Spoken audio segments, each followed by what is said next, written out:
Merci, frère Neville. C'est un peu une surprise pour moi. Je n'étais pas censé être ici aujourd'hui. Mais ce soir, c'est le soir où nous avons la communion. Et j'ai pensé venir faire un tour ce matin. J'ai appelé frère Neville et il a dit, eh bien, alors si tu viens, il a dit, pourquoi ne pas nous parler un peu? Je me suis dit que, eh bien, si je venais et que c'était possible, je n'allais pas prêcher, mais simplement parler à l'Église pendant un petit moment de choses qui, vous savez, qui, à mon avis, affermiraient l'Église. Nous venons de rentrer de notre partie de chasse d'automne, mes frères et moi, et là, nous avons passé des moments glorieux. Nous sommes très reconnaissants, nous avons tous été comblés et nous avons attrapé le gibier que nous chassions. Et notre pasteur et moi, nous savons que la viande de gibier, c'est très, très bon. Donc, nous avons attrapé de beaux cerfs. J'ai attrapé un ours et 2 cerfs et nous sommes revenus. C'est censé être le moment où je dois prêcher sur les 7 derniers sceaux.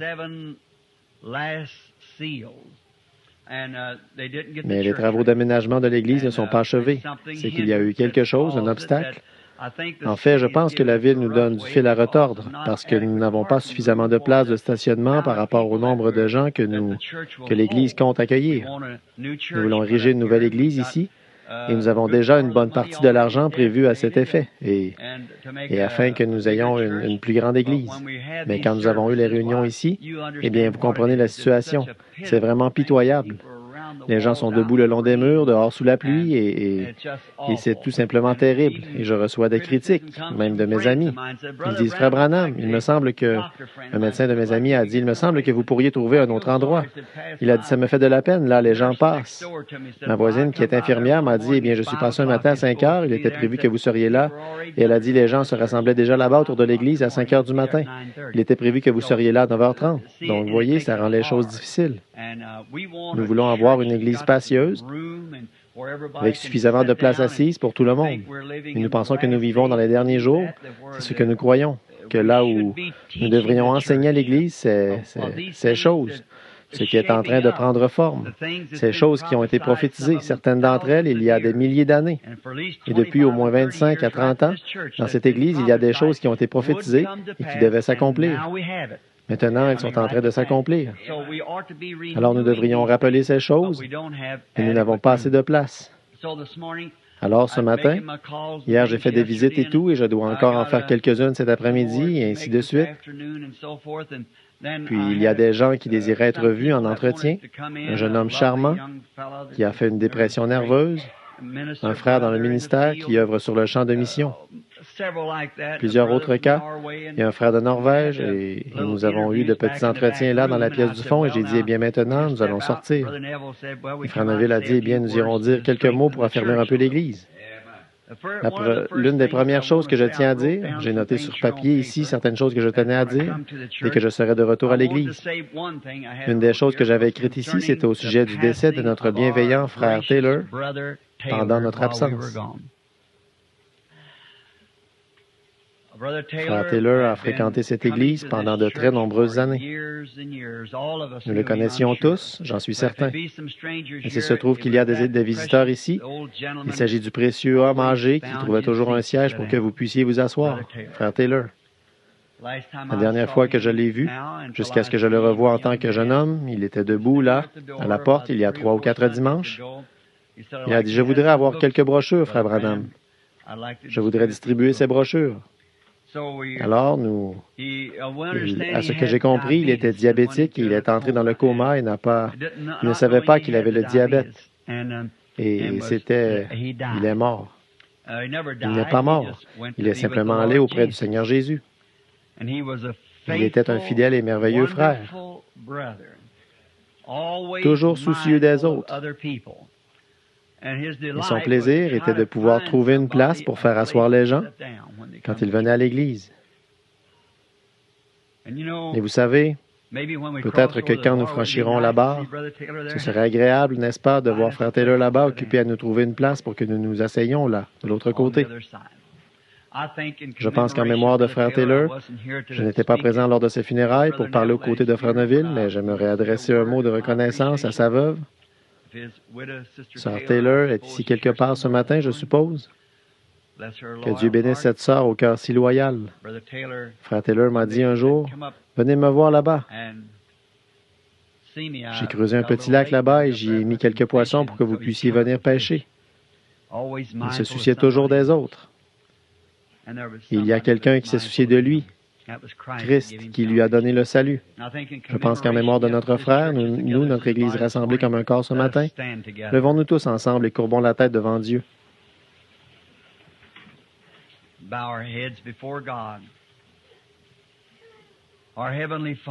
Notre Père céleste, nous, en tant qu'êtres humains ce matin, ceux qui fréquentent ce lieu d'adoration, ta grande main est passée parmi nous et a pris l'un de nos précieux frères que nous aimons,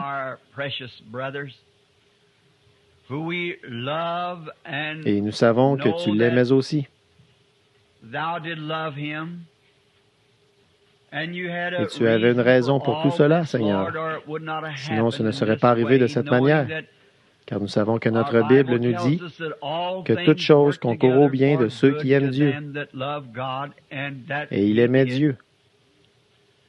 Nous regardons dans ce monde et nous constatons que la nature, de toutes sortes de manières, nous déclare que l'atome ne peut pas retenir notre frère. Car sur la terre, il a accompli le but pour lequel tu l'avais envoyé ici. C'était un frère loyal et bon. Nous constatons cela dans le cycle de vie des végétaux et dans le cycle de vie du soleil qui se lève le matin pour nous donner la lumière. Au milieu du jour, ce soleil atteint l'âge mûr et de nouveau le soir il meurt. Il se relève le lendemain matin, frais et renouvelé, parce qu'il a accompli le but de Dieu. Nous voyons les fleurs s'épanouir et embellir la terre, décorer les salons funéraires, les lieux de mariage et accomplir leur but. La fleur ouvre son cœur et donne gratuitement du miel aux abeilles, du parfum aux passants et de la beauté à celui qui en cherche. Tout ce qu'elle possède, elle le met au service de Dieu, puis elle courbe sa petite tête. Mais quand vient le printemps, elle repousse parce qu'elle a accompli le but de Dieu. Alors, eu égard à la nature tout entière, à la Bible, à la promesse et au Saint-Esprit, nous pouvons nous réjouir grandement dans notre cœur, Seigneur, de savoir que notre frère Taylor aussi a accompli le but de Dieu.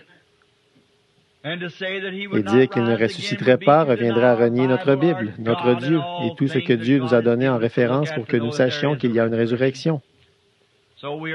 Alors nous attendons impatiemment le moment où nous le reverrons, alors qu'il sera jeune et en bonne santé, et qu'il ne sera plus jamais malade et ne vieillira plus jamais. Bénis sa précieuse épouse, sa loyale compagne. Ils nous manqueront longtemps, Seigneur. On les voyait aller ensemble à l'étang et s'installer là sur de petits bancs à pêcher et à causer. Et oh, ils étaient de vrais amoureux. Et maintenant, nous savons que le grand jour vient, quand les héros de la foi défileront sous la glorieuse arche de triomphe, et que les anges rempliront les airs de leurs hymnes. Nous les reverrons là-bas. Jusqu'à ce moment-là, Seigneur, donne-nous du courage. Bénis-nous et aide-nous. Frère Taylor nous manquera pendant longtemps, à nous et à tous ceux qui fréquentent cette Église. Il se tenait là à la porte et il trouvait une place à celui qui venait écouter la parole de Dieu, afin que ce dernier puisse s'asseoir et être bien. L'autre jour, quand il est passé de l'autre côté, Seigneur, j'ai prié que le grand archange de Dieu se tienne là, à la porte, pour lui trouver aussi une place. Seigneur, afin qu'il puisse s'asseoir. Car il est écrit dans la Bible que les miséricordieux obtiendront miséricorde. Jusqu'à ce que nous le revoyions, Seigneur, puissions-nous conserver de bons souvenirs dans nos cœurs jusqu'au jour où nous nous rencontrerons de nouveau dans l'autre pays. C'est par le nom de Jésus-Christ que nous te le demandons. Amen.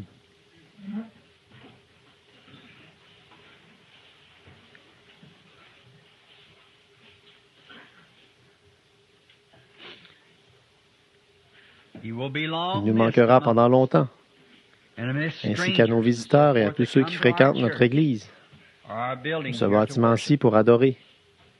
Que son âme repose en paix devant Dieu jusqu'à ce jour-là. Un jour, nous partirons aussi. Nous partirons un à un, comme ça, jusqu'à ce que ce soit notre tour de quitter la scène. Maintenant donc, pendant que nous avons le temps et que nous pouvons le faire, préparons-nous pour ce moment qui viendra. Car nous ne savons pas quand il viendra. Nous ne savons pas qui sera le prochain. Vivons chaque jour de telle manière que, s'il arrivait que ce soit notre tour d'être emporté, nous soyons prêts. Maintenant, j'aimerais faire des annonces. Donc, bientôt, il est possible que peut-être je n'ai pas discuté avec les administrateurs depuis mon retour au sujet de l'état d'avancement des travaux de construction de l'Église ici ou de ce que nous devons encore faire pour préparer notre Église afin de tenir nos réunions. Je pourrais ensuite aller de l'avant, excusez-moi, avec les 7 sceaux, les 7 coupes et bien d'autres choses que nous devrions aborder sans tarder.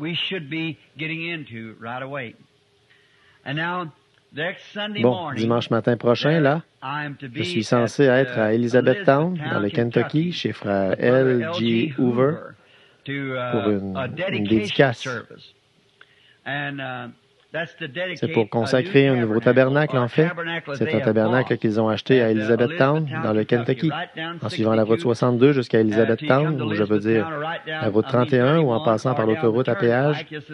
Tout juste à l'embranchement, cela vous mène à Elizabethtown. C'est à environ 1 heure d'ici. C'est un trajet d'environ 35 ou 40 000. Jusque là-bas. Il me semble que c'est environ 40 000 en suivant sur la route 31 et environ 35 000 ou quelque chose comme ça si l'on emprunte l'autre chemin qui passe par l'autoroute à péage. Ça se trouve sur la rue Mulberry. La dédicace, frère Hoover fera l'école du dimanche à 10 h comme d'habitude.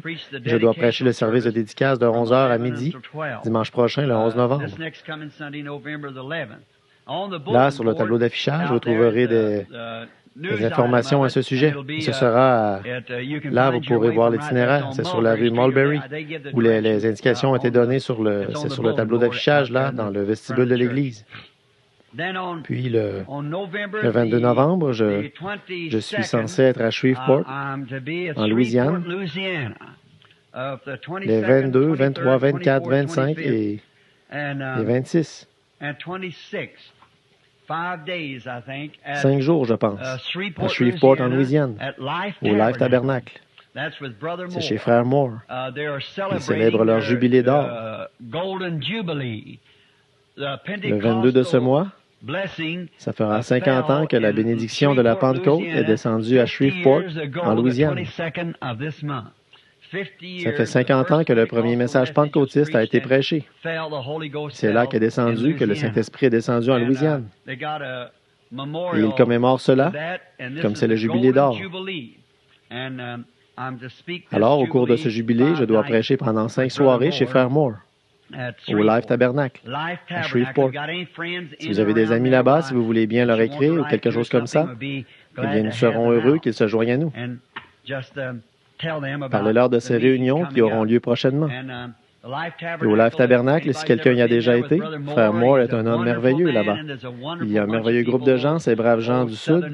C'est pratiquement impossible d'en trouver de meilleurs qu'eux. Et donc, le Life Tabernacle, tout le monde à Shreveport peut vous indiquer où ça se trouve. Shreveport a environ 200 000 habitants.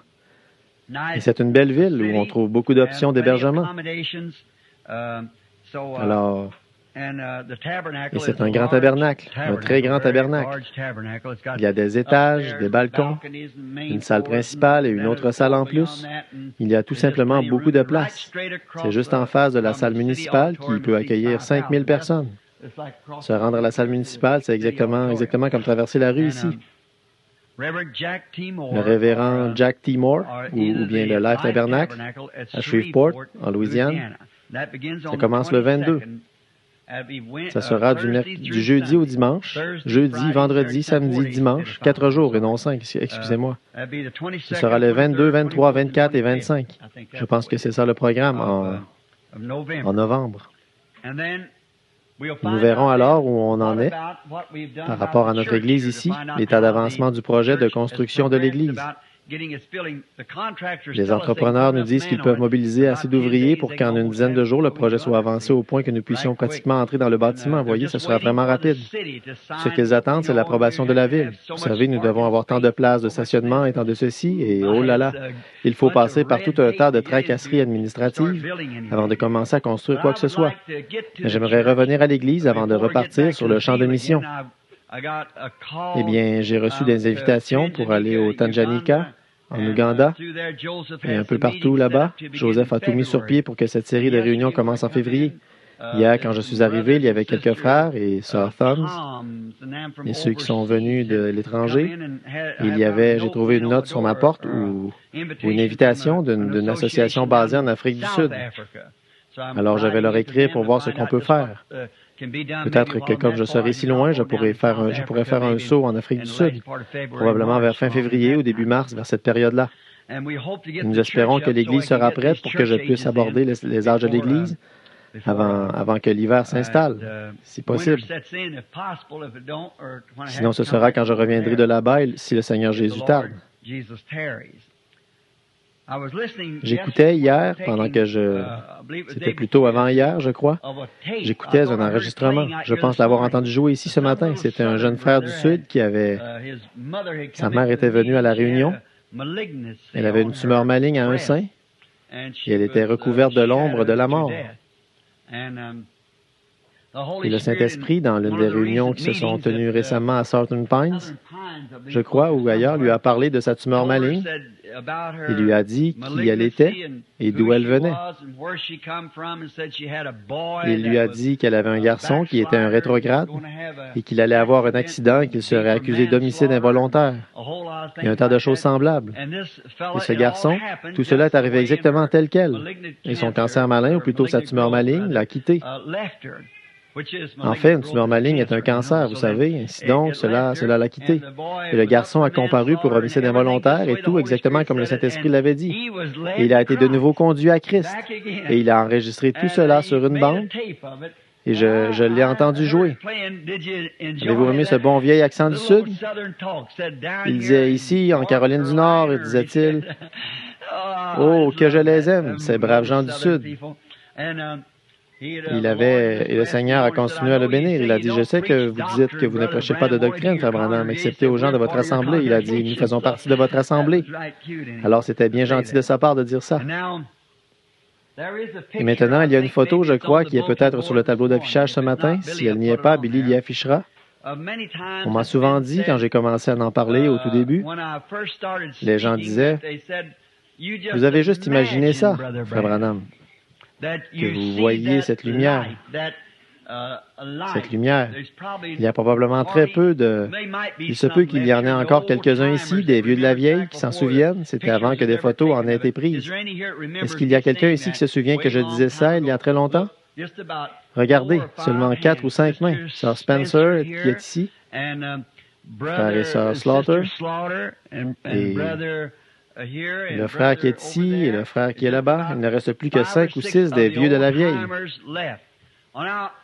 Eh bien, maintenant, au bout de quelque temps, l'œil mécanique de l'appareil photo a capté cette image. Alors, on l'a envoyé à Washington, D.C. et les experts, après l'avoir examiné, ont déclaré aucune double exposition ou quoi que ce soit. Ils ont déclaré la lumière a frappé l'objectif. C'est George J. Lacey. Sa signature est apposée là, voyez? Eh bien, alors, bien des fois, vous m'entendez dire, je regarde et je dis, il y a une ombre noire qui recouvre cette personne-ci. Elle est recouverte de l'ombre de la mort. Combien m'ont entendu dire cela? Maintes fois. Voyez, maintes fois. Eh bien, justement, l'appareil photo a capté cela. Et donc, nous avons cela ici. Une dame s'était présentée à une sœur et lui avait parlé de sa situation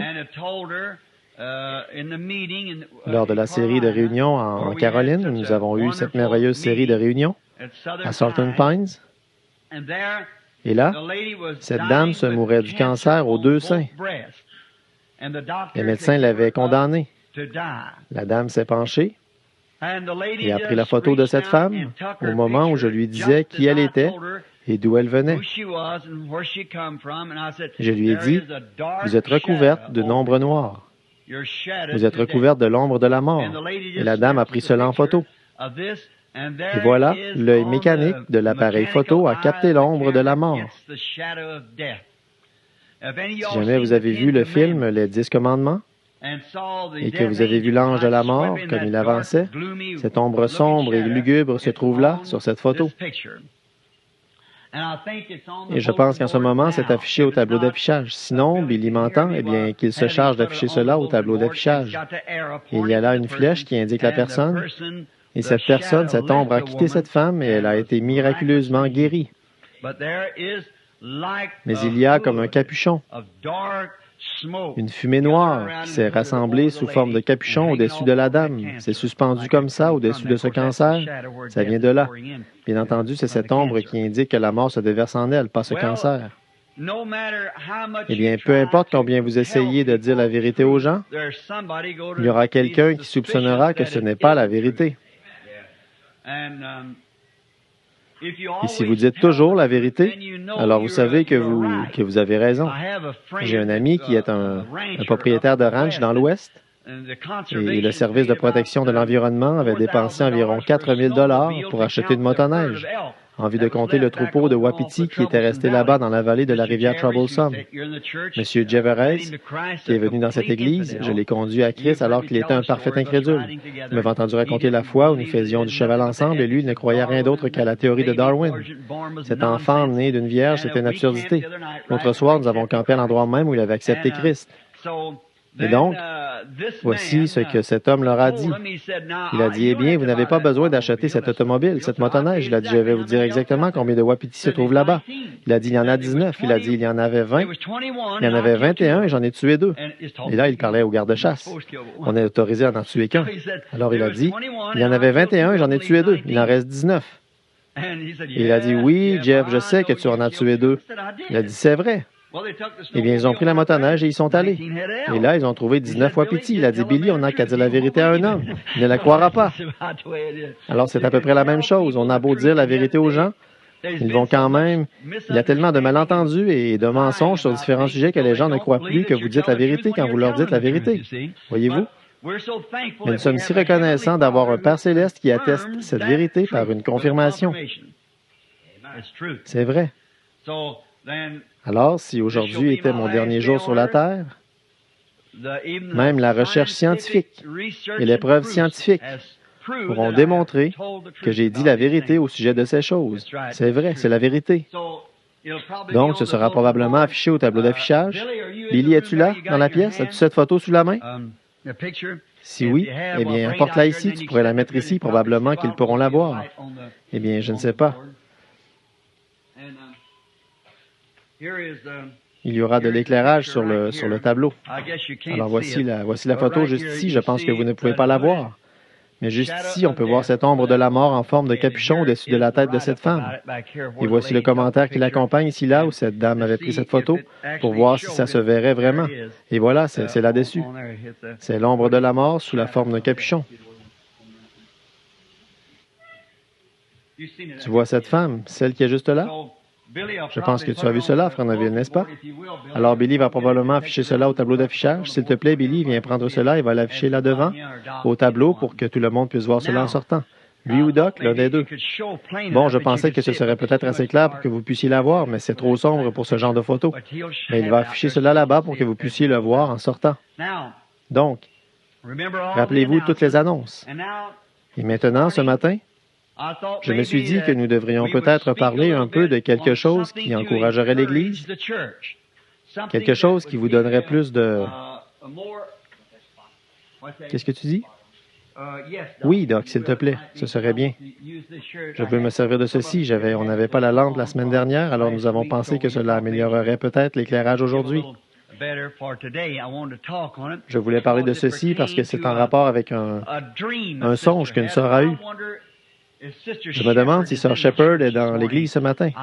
Je l'ai rencontrée l'autre soir et c'était la première fois que je voyais cette femme. En fait, je ne savais même pas qui elle était. Est-elle ici? Je pense que non. Oui. Est-ce que ça vous dérangerait? Est-ce que ce serait contrariant si je parlais de ce songe, Sœur Shepherd? Ça ne vous dérangerait pas, n'est-ce pas? Très bien.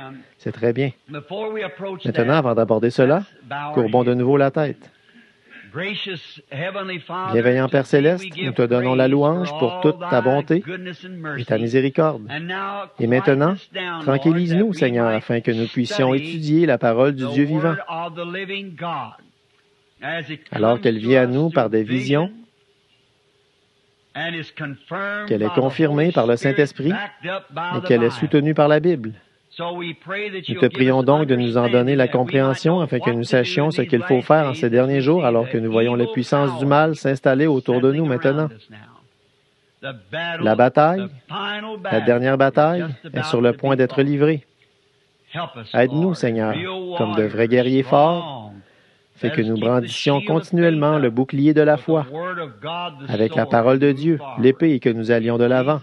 Au nom de Jésus, Amen. Maintenant,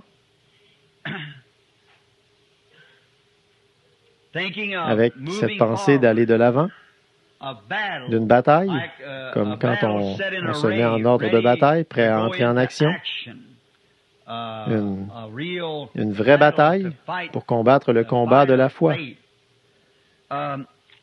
Sœur Shepherd, ici, et frère Shepherd, sont de nos très bons amis. Et ils fréquentent ce tabernacle. Et ce sont de précieux enfants de Dieu.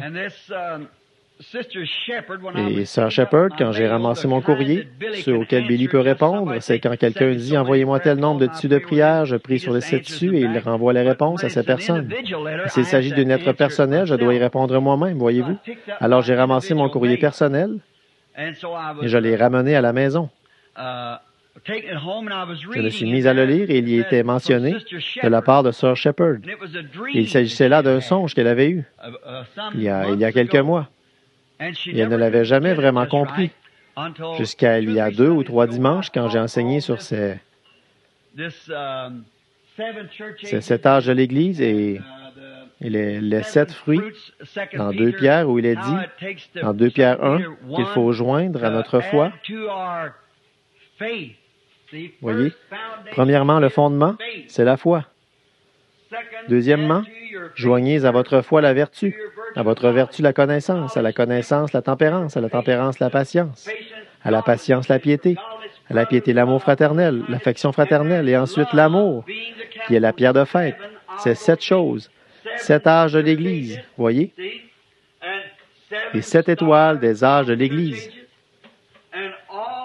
Et tout cela est cimenté par le Saint-Esprit.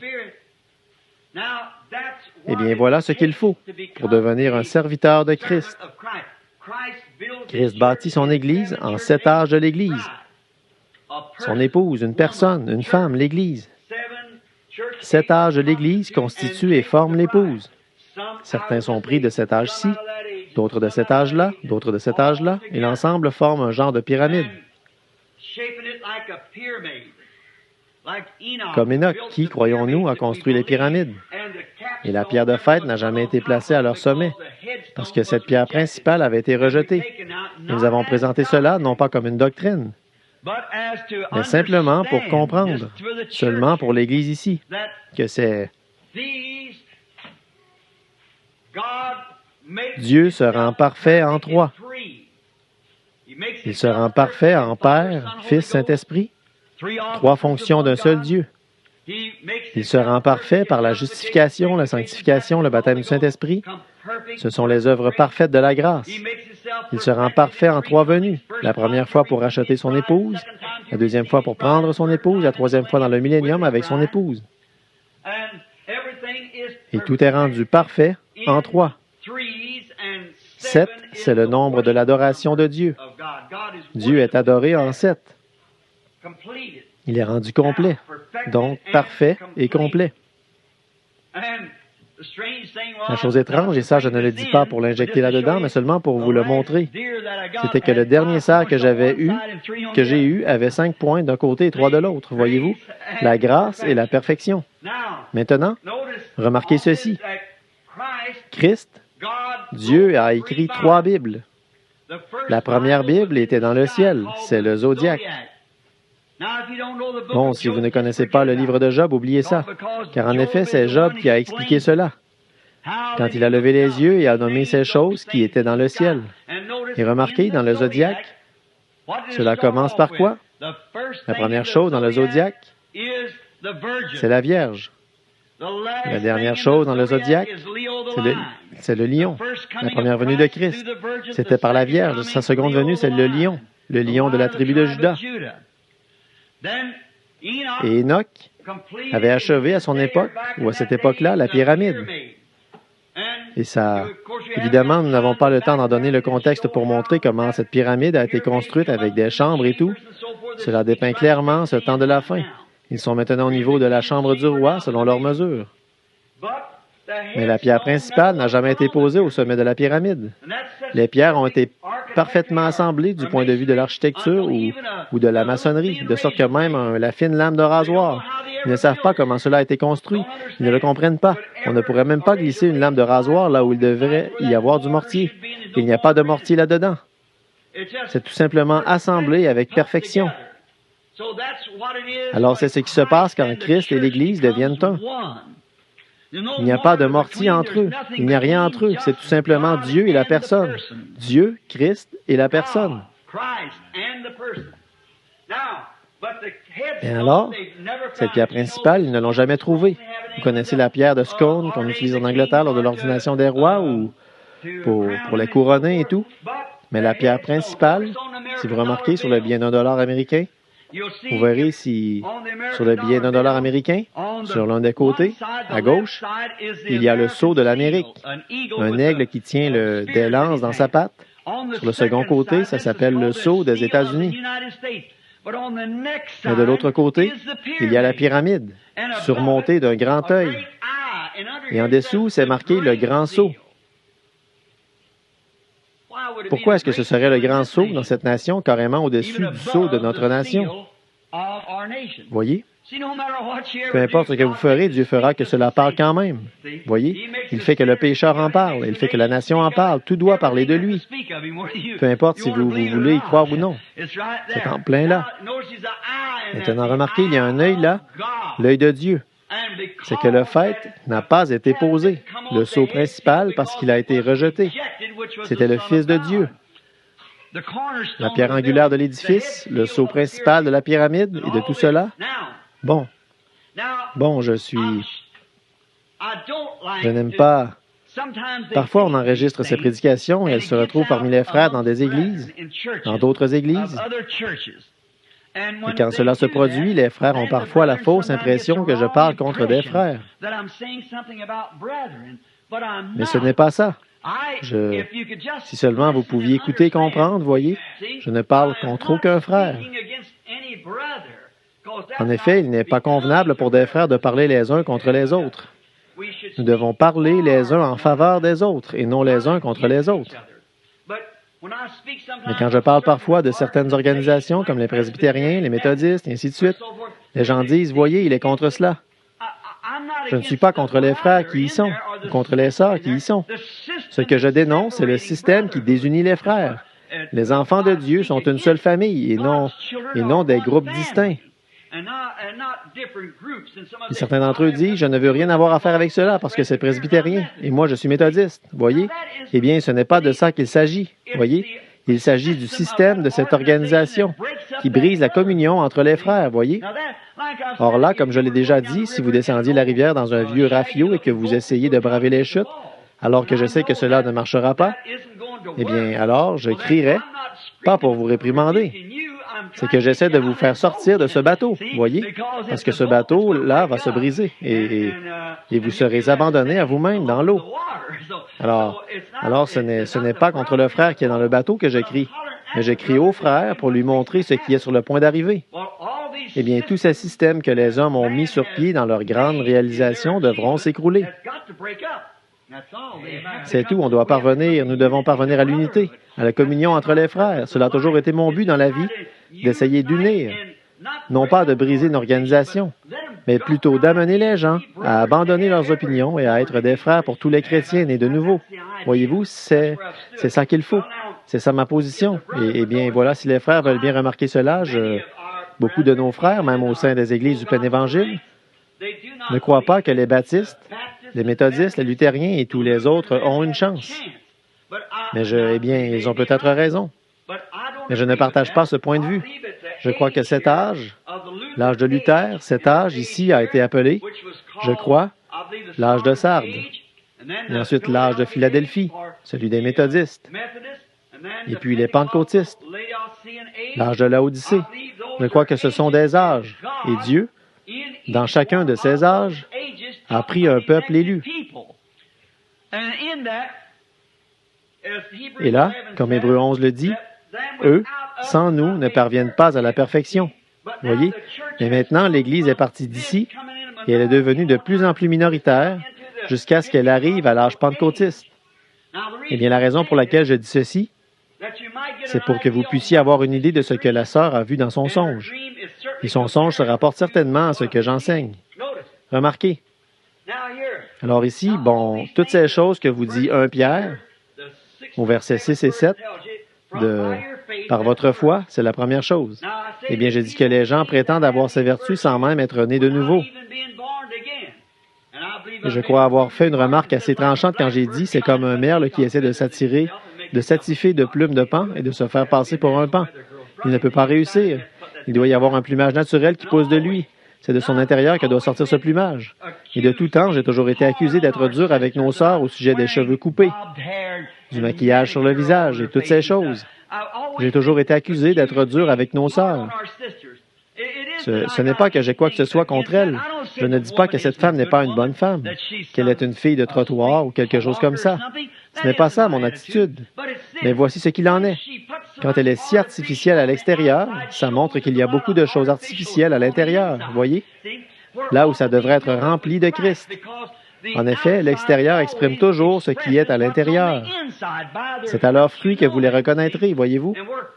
Et c'est Christ qui devrait être là à l'intérieur. Elle devrait se soucier de Dieu, se soucier d'autre chose au lieu de se soucier de toute cette pompe artificielle, vous savez, ces paupières vertes, cette apparence inhumaine et tout ce genre de choses. Je n'approuve pas du tout cela. Et je ne crois pas non plus que la Bible approuve cela. Alors j'aime que nous soyons nous-mêmes. Remarquez, eh bien, si elle n'a pas d'ongles et qu'elle veut en avoir, si elle n'a pas de dents et qu'il lui en faut, si vous n'avez pas de bras et qu'il vous en faut, si vous n'avez pas de cheveux et qu'il vous en faut, si vous n'avez pas toutes ces choses, ça, c'est une autre affaire. Mais quand vous arrachez vos bonnes dents naturelles parce qu'elles ne sont pas aussi brillantes qu'elles devraient l'être, alors vous avez mal agi.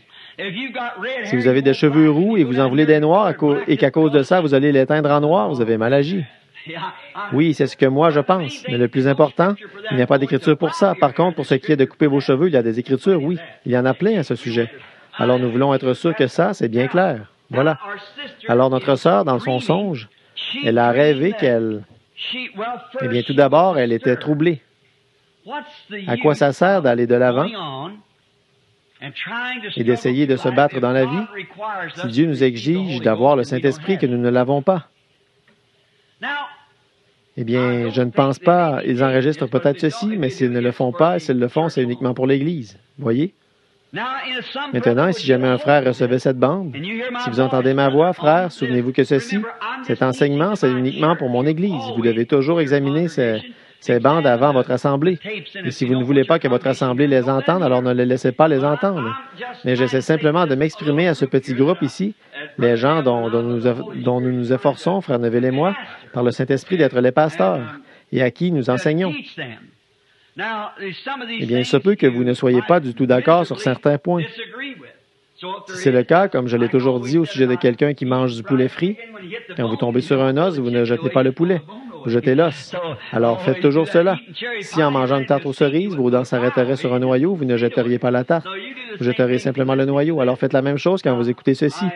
Eh bien, je crois que la raison pour laquelle il y a tant de confusion aujourd'hui au sujet du Saint-Esprit, c'est que l'enseignement n'a pas été donné correctement.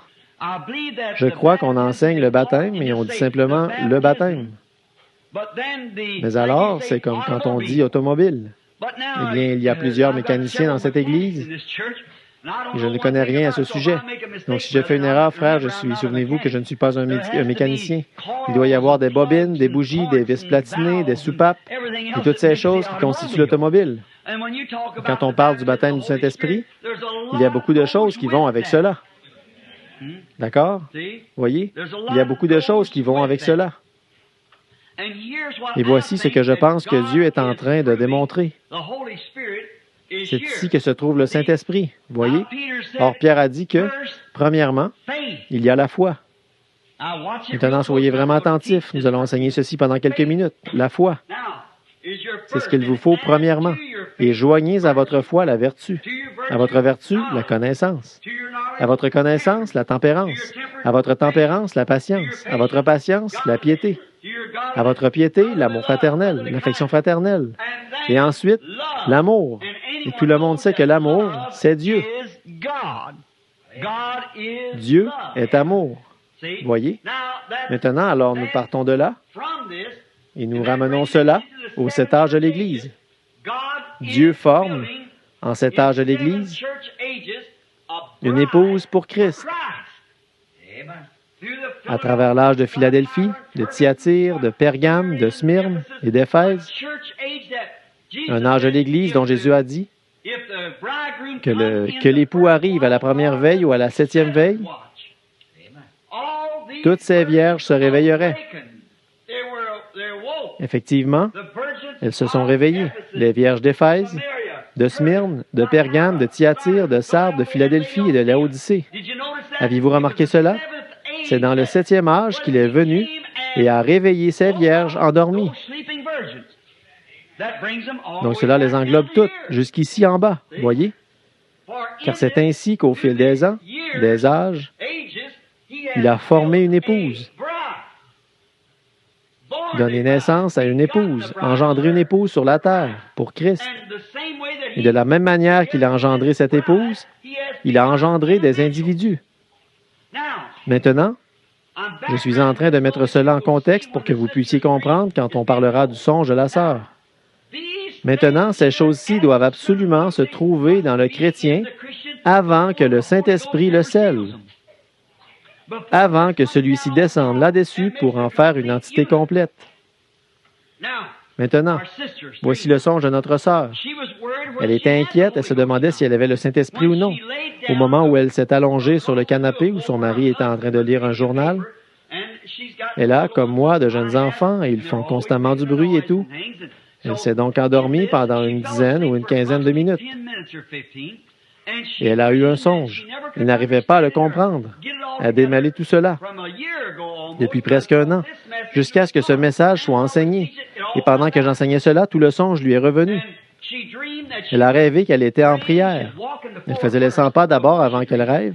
Elle se tordait les mains et se demandait, « Seigneur, est-ce que j'ai le Saint-Esprit? Peux-tu me le prouver? » Certains disent parce que j'ai poussé des cris, ou encore certains disent parce que j'ai parlé en langue.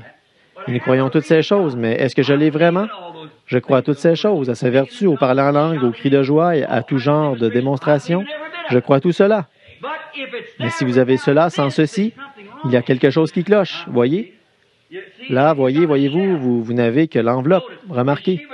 Elle était inquiète à ce sujet et elle s'est alors allongée sur le canapé où son mari était en train de lire et elle s'est endormie. Et elle a rêvé qu'elle se trouvait sur le sommet d'une montagne. Et sur cette montagne, le meilleur, je n'ai pas la copie devant moi, mais je pense que c'est comme ceci. Dans son songe, elle a vu un coffre en pierre, comme une charpente posée sur le sommet de la montagne. Et son mari se tenait juste derrière elle. Et elle a vu un homme corpulent qui se tenait là, vêtu d'un vêtement de travail, les manches retroussées. Il versait l'eau la plus pure qu'elle ait jamais vue, en la déversant dans ce coffre en pierre qui était posé sur le sommet de la montagne. Et ce coffre en pierre ne retenait pas cette eau. Elle se répandait hors de là, elle ébouillantait toutes les impuretés, toutes les brindilles et tout ce qui s'y trouvait. Elle ébouillantait toutes ces choses et tout cela coulait vers le bas de la montagne et cela coulait sur les pieds de cette sœur. Elle se tenait en plein là-dedans, mais cela ne collait pas sur elle. Et alors, elle a demandé pourquoi le coffre ne retenait pas cela et l'homme lui a dit, « Ce n'est pas de l'eau, c'est le Saint-Esprit. » Et a-t-il dit, « Rien ne peut le retenir. » Et il a dit qu'il est retourné et a pris un autre grand seau qui était rempli de miel. Il a versé du miel dans le coffre et a dit, maintenant, ça va retenir ceci. Et elle pensait que ce coffre, qui était un coffre en pierre, allait se briser et répandre ce miel, mais ça ne s'est pas brisé. Ça a finalement collé et ça l'a retenu. Elle s'est retournée et s'est mise à descendre de la montagne. En descendant de la montagne, elle s'est arrêtée au bas de la montagne, a regardé en arrière, elle a vu 5 ruisseaux de cette eau pure et cristalline, qui n'était pas contaminée par tout ce qu'elle avait traversé. Elle demeurait limpide et pure, et elle coulait rapidement. Ensuite, le flot a ralenti, puis cette eau a presque tari. Et elle se demandait si cela pourrait atteindre le bas de la montagne, ces 5 ruisseaux. Et elle s'est réveillée. Je pense que c'est à peu près cela, n'est-ce pas, Sir Shepherd? Eh bien, à peine avais-je pris cette lettre et l'avais-je ouverte, avant même que je la lise, j'ai vu son songe. C'est comme ça que les songes sont interprétés. Eh bien, beaucoup d'entre vous sont déjà venus me voir avec des songes et vous m'avez dit des choses à propos des songes. Je vous ai dit un instant. Vous n'avez pas tout raconté, voyez, et je suis revenu en arrière pour le capter. Alors, si vous ne pouvez pas raconter le songe, comment pouvez-vous savoir si son interprétation est juste ou pas? Voyez, vous devez voir le songe. Une vision doit montrer le songe. Et quand vous voyez le songe que la personne a eu et que vous êtes capable de le lui raconter avant qu'elle ne vous le raconte, alors vous en connaissez l'interprétation. Eh bien, je crois que c'est dans les Écritures aussi. Daniel, une fois, c'était bien ça, n'est-ce pas? Il a dit, oui, je crois que ça vient juste de me traverser l'esprit, voyez? Mais donc, vous verrez toujours le songe, si l'interprétation est juste. Quelqu'un commence à vous raconter un songe, vous pouvez l'arrêter et dire, un instant, il y avait aussi telle chose, il y avait telle chose et telle chose, puis vous dites, c'est tout à fait exact, voyez? L'autre jour, un homme essayait de me raconter un songe qu'il avait eu. Il a dit, j'ai dit, eh bien, frère, pourquoi avez-vous omis cette autre partie? Il a dit, quelle autre partie?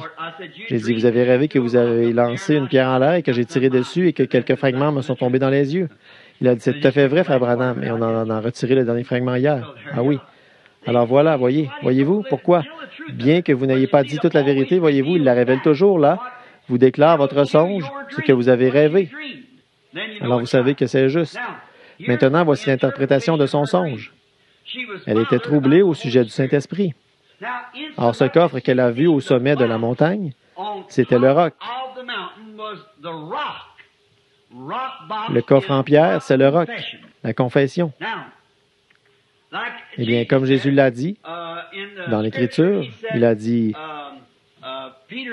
Pierre a dit, « Qui a dit Jésus, qui dit-on que je suis, moi, le Fils de l'homme? » Les uns disent que tu es Élie et Moïse, ainsi de suite. Il a dit, « Mais vous, qui dites-vous que je suis? » Il a dit, « Tu es le Christ, le Fils du Dieu vivant. » Bon, certains disent, l'Église catholique dit, l'Église catholique romaine dit que ce qui était ce roc, dont Jésus a dit, « Sur ce roc, je bâtirai mon Église, et les portes du séjour des morts ne prévaudront point contre elle. » Il dit, c'était sur Pierre. Pierre était ce roc, parce que Pierre signifie petite pierre. Sur cette petite pierre, je bâtirai mon Église. Et c'est sur Pierre la succession apostolique, ils ont bâti l'Église. L'Église protestante, elle, dit c'est faux, que c'était sur lui-même qu'il avait bâti l'Église. Eh bien, pas pour être en désaccord, mais moi, selon ma manière de voir, les deux ont tort, parce qu'il ne l'a jamais bâti sur Pierre, ni sur lui-même, mais sur la révélation qu'a eue Pierre de qui il était. Voyez? Qui dit-on que je suis, moi, le Fils de l'homme? Tu es le Christ, le Fils du Dieu vivant. Tu es heureux, Simon, fils de Jonas. Ce ne sont pas la chair et le sang qui t'ont révélé cela. Ce n'est pas un séminaire, voyez, mais c'est mon Père qui est dans les cieux qui te l'a révélé. Tu es Pierre, sur ce roc de la confession, sur cette révélation, je bâtirai mon Église. Et depuis chaque âge de l'Église a eu ce roc de la confession, jusqu'à ce roc de la confession de la Odyssée. Maintenant, on ne peut pas produire une sainte Église. Il n'existe pas de sainte Église ou de sainte organisation. Le Saint-Esprit peut y être prêché, mais là-dedans, vous trouverez des bons et des méchants, des renégats, des indifférents et tout. Donc, une organisation ne peut pas tenir. Vous ne pouvez pas dire, c'est nous qui l'avons. Personne d'autre ne l'a. Non, monsieur. Le Saint-Esprit est répandu sur des individus. Il s'agit de l'individu. Ainsi donc, le roc, cette Église pentecôtiste des derniers jours, qui a reçu le Saint-Esprit, c'est ce que les autres avaient reçu au commencement. Tout au long des âges, les gens ont reçu le Saint-Esprit, mais pas dans la mesure qu'on l'a maintenant, parce que c'est la restauration du commencement. Comme nous l'avons vu pour les chandeliers, l'alpha et l'oméga, on avait allumé la première chandelle, elles ont brillé de plus en plus fort, puis se sont assombries de plus en plus. Et finalement, cela est revenu de nouveau. Vous voyez, la première et la dernière, et ainsi de suite. Or voilà, dans cet âge de l'Église, ici, le message est en train d'être déversé dans l'Église. Mais le corps de l'Église lui-même, dans son ensemble, comme ce tabernacle, disons, c'est cette Église qu'elle fréquente. Ce tabernacle n'est pas un tabernacle du Saint-Esprit. Une telle chose n'existe pas. Ce sont les individus qui fréquentent cette Église qui sont les tabernacles du Saint-Esprit. Ce sont eux qui sont des tabernacles qui contiennent le Saint-Esprit, mais pas l'Église en tant que corps, en tant que groupe. C'est pourquoi il s'échappe de celle-ci. Mais là, cet homme qui versait de l'eau, le messager de l'Église déversait le message dans l'Église. Mais que faisait cette eau? En bouillonnant, elle en faisait sortir toutes les impuretés. C'est ce que fait le Saint-Esprit en bouillonnant. Il élimine tout cela. Le miel, lui, représentait l'amour fraternel, l'affection fraternelle, c'est-à-dire cet âge-ci. Je viens d'en parler, voyez, de l'affection fraternelle, l'âge dans lequel nous vivons maintenant. Bon, vous pourriez peut-être dire, écoutez, je n'aime pas du tout Frère Neville, ou je n'aime pas du tout Frère Jones, je n'aime pas Frère un tel, et des choses de ce genre. Mais attendez que quelque chose lui arrive, frère. Vous aurez le cœur brisé. Ça va vous tuer presque, voyez. Nous pouvons avoir l'affection fraternelle et des sentiments les uns envers les autres. Voyez? Mais maintenir cela dans un groupe de personnes, pourquoi vous souciez-vous de ce frère? Parce que vous avez rompu le pain avec lui ici devant l'autel, comme vous le ferez ce soir. Vous avez été en communion avec lui. Vous lui avez serré la main. Vous adorez avec lui. Il est votre frère. Il se peut qu'il fasse quelque chose dans la chair que vous n'approuvez pas. Et alors, vous vous retirez un peu, ce que vous ne devriez pas faire. Vous l'évitez un peu. Mais au fond de votre cœur, si quelque chose arrivait à ce frère ou à cette sœur, cela vous tuerait presque. Je suis un vieil homme. J'ai été jeune et maintenant je suis vieux. J'ai vu cela arriver tout au long de cet âge. J'ai entendu des gens dire, je ne veux plus jamais avoir affaire avec lui. Et si quelque chose arrive à cette personne, cela le tue presque. Il se met à penser, oh Dieu, j'ai laissé partir mon précieux frère sans me réconcilier avec lui. Voyez-vous? Voyez? C'est l'amour fraternel. On dirait que ça ne va pas tenir, mais ça tient. Le miel, ça tient. Eh bien, comme elle venait de là, et qu'elle descendait de la colline pour aller au bas de la colline, alors cette glorieuse eau qui jaillissait des collines se répandait par 5 ruisseaux. Or, 5, c'est le nombre de la grâce. J-E-S-U-S, F-O-I, G-R-A-C-E. Voyez? 5, c'est le nombre de la grâce. 5 ruisseaux se déversaient du bac, là-haut, jusqu'ici, en bas. Chacun de ces âges avait ce roc de la confession. Les saints dorment, ils ont attendu, voyez, jusqu'à cet âge-ci. Mais bientôt, ce Saint-Esprit qui est répandu, qui provient de Christ, viendra sceller l'Église. Alors l'Église sera enlevée. Elle sera alors une entité complète de Dieu, une épouse pour Christ, qui sera le chef de tout. Vous me suivez maintenant? Donc elle se posait des questions. Et dans son songe, elle se posait cette question. Est-ce que ce petit ruisseau coulera jusqu'en bas? Voyez, il s'asséchait. Eh bien, étant donné qu'elle-même, voici donc ce que je veux que vous saisissiez. Elle se posait des questions au sujet d'elle-même. Elle se demandait, est-ce que j'ai le Saint-Esprit? Eh bien, j'ai évité de dire ceci il y a quelques jours en pensant que l'Église serait assez spirituelle pour le saisir. Et peut-être que je ferais mieux d'arrêter l'enregistrement en ce moment parce que je ne voudrais pas que ceci se retrouve parmi les frères. Mais voici, on peut parler en langue, on peut pousser des cris, on peut danser, on peut chasser des démons, faire tout ce qu'on veut, sans pour autant avoir le Saint-Esprit. Les disciples n'étaient-ils pas revenus en se réjouissant et en poussant des cris parce que les démons leur étaient soumis? Et Jésus, parmi eux, n'y avait-il pas Judas? Jésus n'a-t-il pas dit en ce jour-là, où il reviendra, que plusieurs viendront à moi en disant, « Seigneur, n'ai-je pas chassé des démons et fait des œuvres puissantes par ton nom? Je dirai, retirez-vous de moi, ouvriers d'iniquité. Je ne vous ai pas connu. » Ces choses ne sont pas des indications du Saint-Esprit. C'est à leurs fruits que vous les reconnaîtrez. Maintenant, vous dites, Frère Branham, devrions-nous parler en langue? Absolument. Ce sont des dons de Dieu. Mais d'avoir ces dons de Dieu, sans sa vertu, produit une pierre d'achoppement pour l'incroyant. Cela n'est pas accepté par Dieu. Ceci devrait être là premièrement. Et quand vous avez la foi, la vertu, la connaissance, la tempérance, la patience, la piété, l'amour fraternel, alors le Saint-Esprit descend et vous scelle en tant qu'entité. Tout comme il scelle les âges de l'Église en tant qu'entité. La manière dont il forme son épouse, c'est de la même manière qu'il forme son individu. Ils sont faits de la même matière. Comme Ève était faite d'Adam, une côte prise de son côté. Voici ce que vous devez avoir premièrement. Vous ne pouvez pas simuler ces choses. Vous ne pouvez pas imiter ces choses. Elles doivent être envoyées de Dieu, nées de Dieu. L'imitation ne fera que produire de la confusion. C'est comme ce que je disais. Pourriez-vous imaginer une buse perchée là avec des plumes de colombe plantées dans ses ailes disant « Voyez, je suis une colombe ». Elle n'est pas une colombe, elle est une buse, un vautour. Pouvez-vous imaginer un merle qui a une plume de paon dans ses ailes et qui dit « Voyez ». Ça, c'est quelque chose qu'il a appliqué sur lui. Mais cela doit venir de l'intérieur vers l'extérieur et produire le christianisme.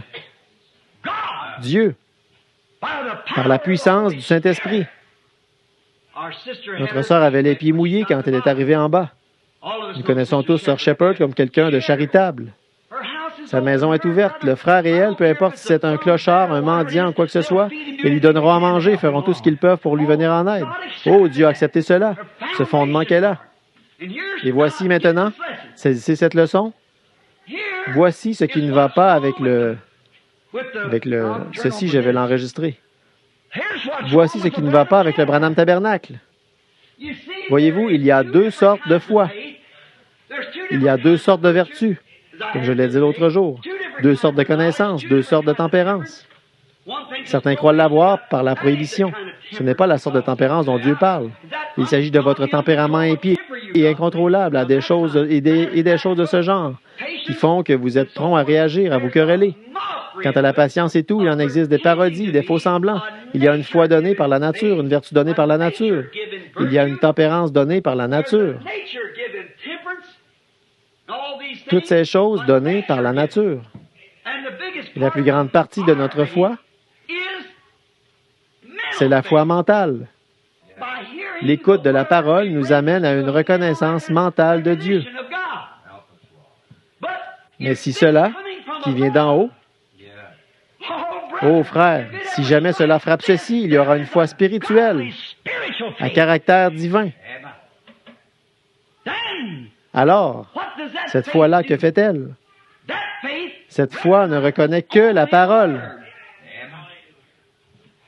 Peu importe ce que dit toute autre chose, cette foi ne reconnaît que la parole, parce que, voilà, au commencement était la parole, et la parole était avec Dieu, la parole était Dieu. Et la parole reste toujours Dieu. Et la parole a été faite chair et elle a habité parmi nous. Et quand la parole elle-même se déverse dans notre foi mentale devient une révélation spirituelle.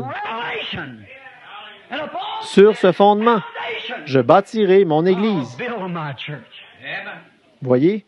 Non pas sur une conception mentale d'adhésion à l'Église, ni une conception mentale de cela, mais sur la révélation.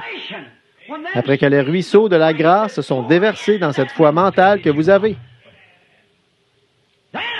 Alors sur ceci, une révélation spirituelle, je bâtirai mon Église. Et les portes de l'enfer ne peuvent pas prévaloir contre elle. Voyez, cela montre qu'elles seraient contre elle, mais elles ne prévaudront jamais. Oh, que c'est glorieux! Alors, voyez, la foi, ces 5 ruisseaux. J'avais un morceau de craie là, mais je pense qu'il ne l'a pas apporté.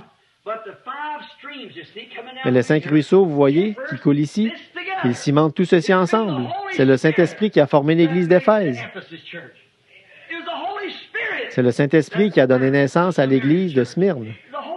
C'est le Saint-Esprit qui a produit l'Église de Pergame et l'Église de Thyatire dans l'âge des ténèbres. C'est le Saint-Esprit qui a bâti cette épouse, cet élu qui a été retiré de tous les systèmes d'organisation tout au long des âges, comme ça. Il y a une élue, une épouse prédestinée de Jésus-Christ que le Saint-Esprit a appelé à sortir, l'élu. Et c'est le Saint-Esprit dans cet âge-ci, cet âge-là, celui-là, celui-là, celui-là, celui-là, jusqu'au sommet, le Saint-Esprit. Et maintenant, de même, dans des individus, ces vertus et tout, qui sont la connaissance et la tempérance, sont jointes à notre foi. Alors, quand la pierre de fête vient, le Saint-Esprit cimente tout cela ensemble. C'est ça, le baptême du Saint-Esprit. C'est pour cette raison que c'est si rare aujourd'hui. Laissez-moi voir, j'ai pris quelques notes ici. Voyons un peu. J'ai fait un dessin ici pour illustrer son songe. Voyez, vous ne pouvez pas voir cela là-bas. Or, ce qui vient du Saint-Esprit, qu'est-ce qui vient? Eh bien, il vous donnera une foi surnaturelle,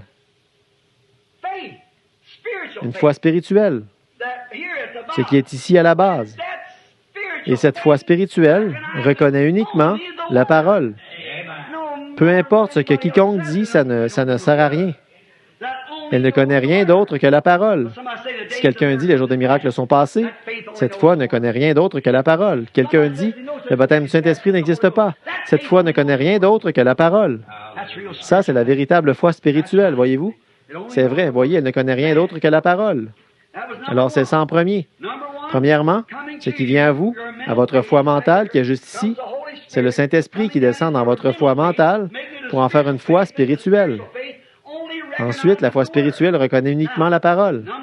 Et troisièmement, alors vous aurez ce qui est spirituel. Vous aurez le Saint-Esprit qui scellera toutes ces choses en vous, car ce Saint-Esprit couvrira ceci. De votre foi jusqu'au Saint-Esprit, vous êtes scellés en Christ. Vous devenez alors un. Amen. Débarrasse-moi de ceci, c'est lourd pour les bras. Vous devenez un. Voyez-vous, vous et Christ vivez ensemble. En ce jour-là, vous connaîtrez que je suis dans le Père et que le Père est en moi, que je suis en vous et que vous êtes en moi. Voyez? Alors là, c'est une entité scellée du Seigneur Dieu. Voilà. Ils sont alors confirmés et placés. Quand ce moment arrive, ils deviennent des fils et des filles de Dieu confirmés. Vous souvenez-vous, dans le livre de Matthieu, au chapitre 17, du verset 1 au verset 5, Jésus sur la montagne de la Transfiguration. Vous avez déjà entendu, écoutez-le, le sermon que j'ai prêché là, il y a environ 1 an, et qui est devenu très populaire. Écoutez-le. Le placement d'un fils, ce qu'on trouve aussi dans Éphésiens 1,5. Dieu nous a prédestinés à être ses enfants d'adoption. Voyez, quand un fils naît dans une famille, déjà là, c'est un fils. Mais alors, ce fils avait des précepteurs qui étaient chargés de l'élever. Et si ce fils ne devenait jamais un bon fils, il ne serait jamais héritier. Mais s'il était un bon fils, un fils qui obéit à son père, alors ce fils était adopté, ou placé dans sa position. Il devenait héritier des biens de son père. Et c'est ce que Dieu faisait sur la montagne de la Transfiguration. Quand il a pris son propre fils, après qu'il avait été démontré qu'il était un bon fils, voyez, qu'il avait supporté toutes les tentations, alors il l'a amené sur la montagne de la Transfiguration et l'a couvert de son ombre. Vous savez, dans l'Ancien Testament, on prenait un fils, on lui mettait un beau vêtement et on le présentait devant le public. Alors on procédait à la cérémonie de placement, ce que nous appelons l'adoption. Là, dans Galates, je pense que Paul appelle cela « adopter des fils ». Mais le placement du fils, les ministres comprennent ce terme, de même que les lecteurs spirituels de la Bible, le placement de ce fils. Autrement dit, le fils était un fils à sa naissance. C'est là que nos pentecôtistes ont commis leur erreur. On est dans la famille par le Saint-Esprit. C'est exact. Mais il faut ensuite que nous soyons de bons enfants, enseignés par le précepteur idéal. Voyez?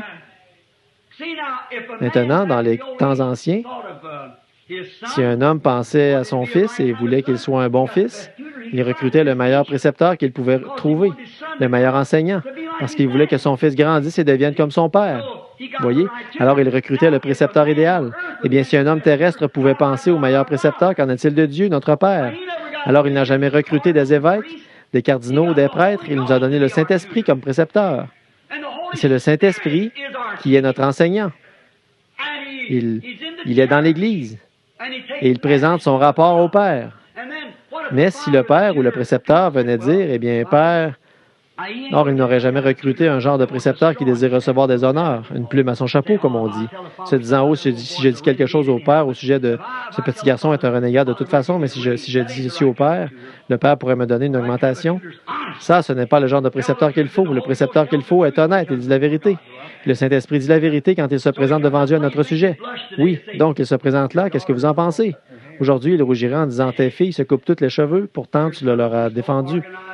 Les pensées de tes fils sont tellement orientées vers les organisations qu'ils ne peuvent pas se supporter les uns les autres. C'est vrai. Ils adoptent ceci à la place de ceci à la place de cela, comme il doit rougir.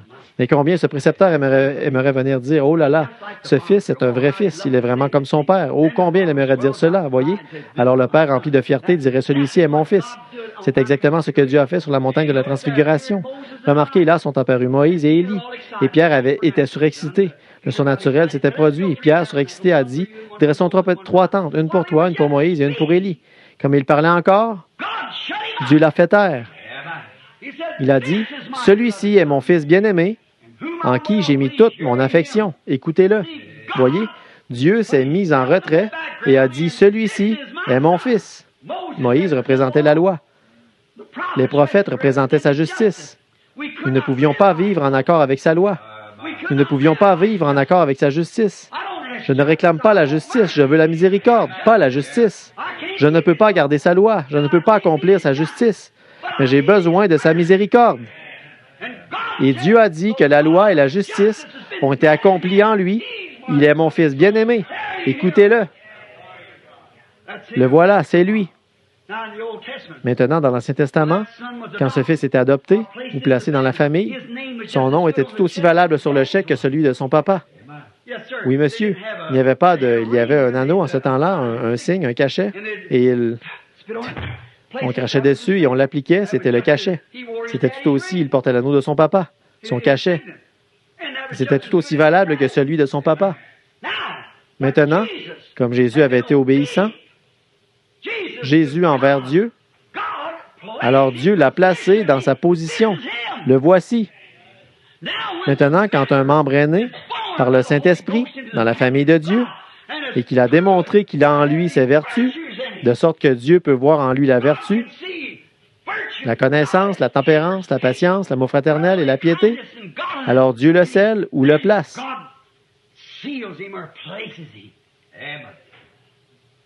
C'est là qu'on voit des fils et des filles de Dieu. Alors, Éphésiens 4:30 dit, « N'attristez pas le Saint-Esprit de Dieu par lequel vous avez été scellés jusqu'au jour de votre rédemption. » Bon, certains d'entre vous, les baptistes, vous qui voulez mettre en avant la sécurité éternelle, eh bien, si vous arrivez à ce stade-là, vous aurez mon soutien. Vous avez la sécurité éternelle si vous arrivez à ce niveau-là. Mais s'il suffit juste de dire, si quelqu'un dit, je suis membre de l'Église baptiste, je suis presbytérien, j'ai la sécurité éternelle, c'est faux. Votre propre vie démontre que vous ne l'avez pas, tant que vous n'avez pas ceci. Et si Dieu vous a adopté, il vous a scellé par le Saint-Esprit dans son royaume, alors il n'y a plus moyen d'en sortir. Vous avez la sécurité pour l'éternité. Croyez. N'attristez pas le Saint-Esprit de Dieu par lequel vous et toutes vos vertus divines avez été scellées jusqu'au jour de la rédemption. Je crois qu'il y a une épouse qui a été prédestinée. Je crois que Dieu a dit qu'il aurait une Église sans tache ni ride. Je crois à la prédestination, que l'épouse a été prédestinée. Elle sera forcément là-bas. J'espère que j'y serai avec elle. C'est ça, voyez, que j'y serai avec elle. Alors il m'appartient de travailler à mon propre salut avec Dieu jusqu'à ce que ces choses aient été approuvées de Dieu et ensuite scellées dans le royaume de Dieu. Voilà le Saint-Esprit. Voilà les véritables œuvres de Dieu, scellées jusqu'au jour de la rédemption. C'était ça son songe. Je l'ai trouvé magnifique. Ainsi donc, une fois qu'elle l'a fait, que l'Église est arrivée à ce niveau, ou l'individu, eh bien, l'Église sera forcément là-bas. Permettez-moi de le dire très clairement pour que vous le saisissiez. L'Église a été prédestinée à être là-bas. Je désire y être avec elle. Mais le seul moyen pour moi d'y être avec elle, c'est d'en faire partie. Comment puis-je en devenir une partie? En étant à l'intérieur. Comment puis-je y entrer? Par un baptême, par un seul esprit. 1 Corinthiens 12, nous avons tous été baptisés dans un seul esprit pour former un seul corps. Un seul corps. On y entre par le baptême. Mais vous ne pouvez pas vous appliquer ces petites choses et dire, j'ai parlé en langue, je l'ai. Vous sortez de là, vous vous mettez en colère, vous proférez des jurons et vous vous conduisez mal. Voyez? Ça, c'est mettre des plumes de paon dans un G. Voyez? Vous ne le pouvez pas.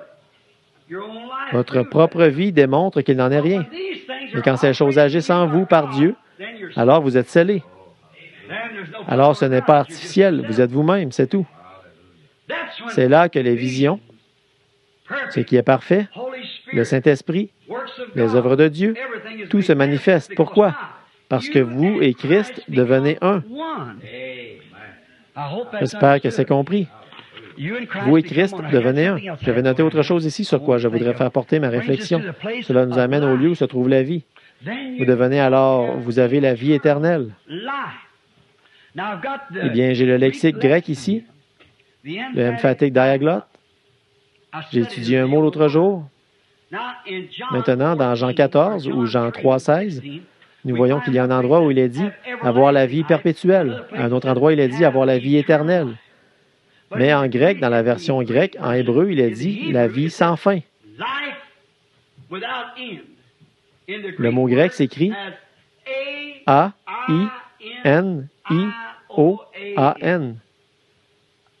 C'est presque comme Aion. Aion, c'est une durée qui ne peut pas, un nombre qui ne peut pas être compté. C'est au-delà des millions, des billions, des milliards. Mais ici, ce sont des aionios de temps, la vie éternelle. Et le mot anglais pour ça, c'est éternel. Nous connaissons cela comme étant éternel.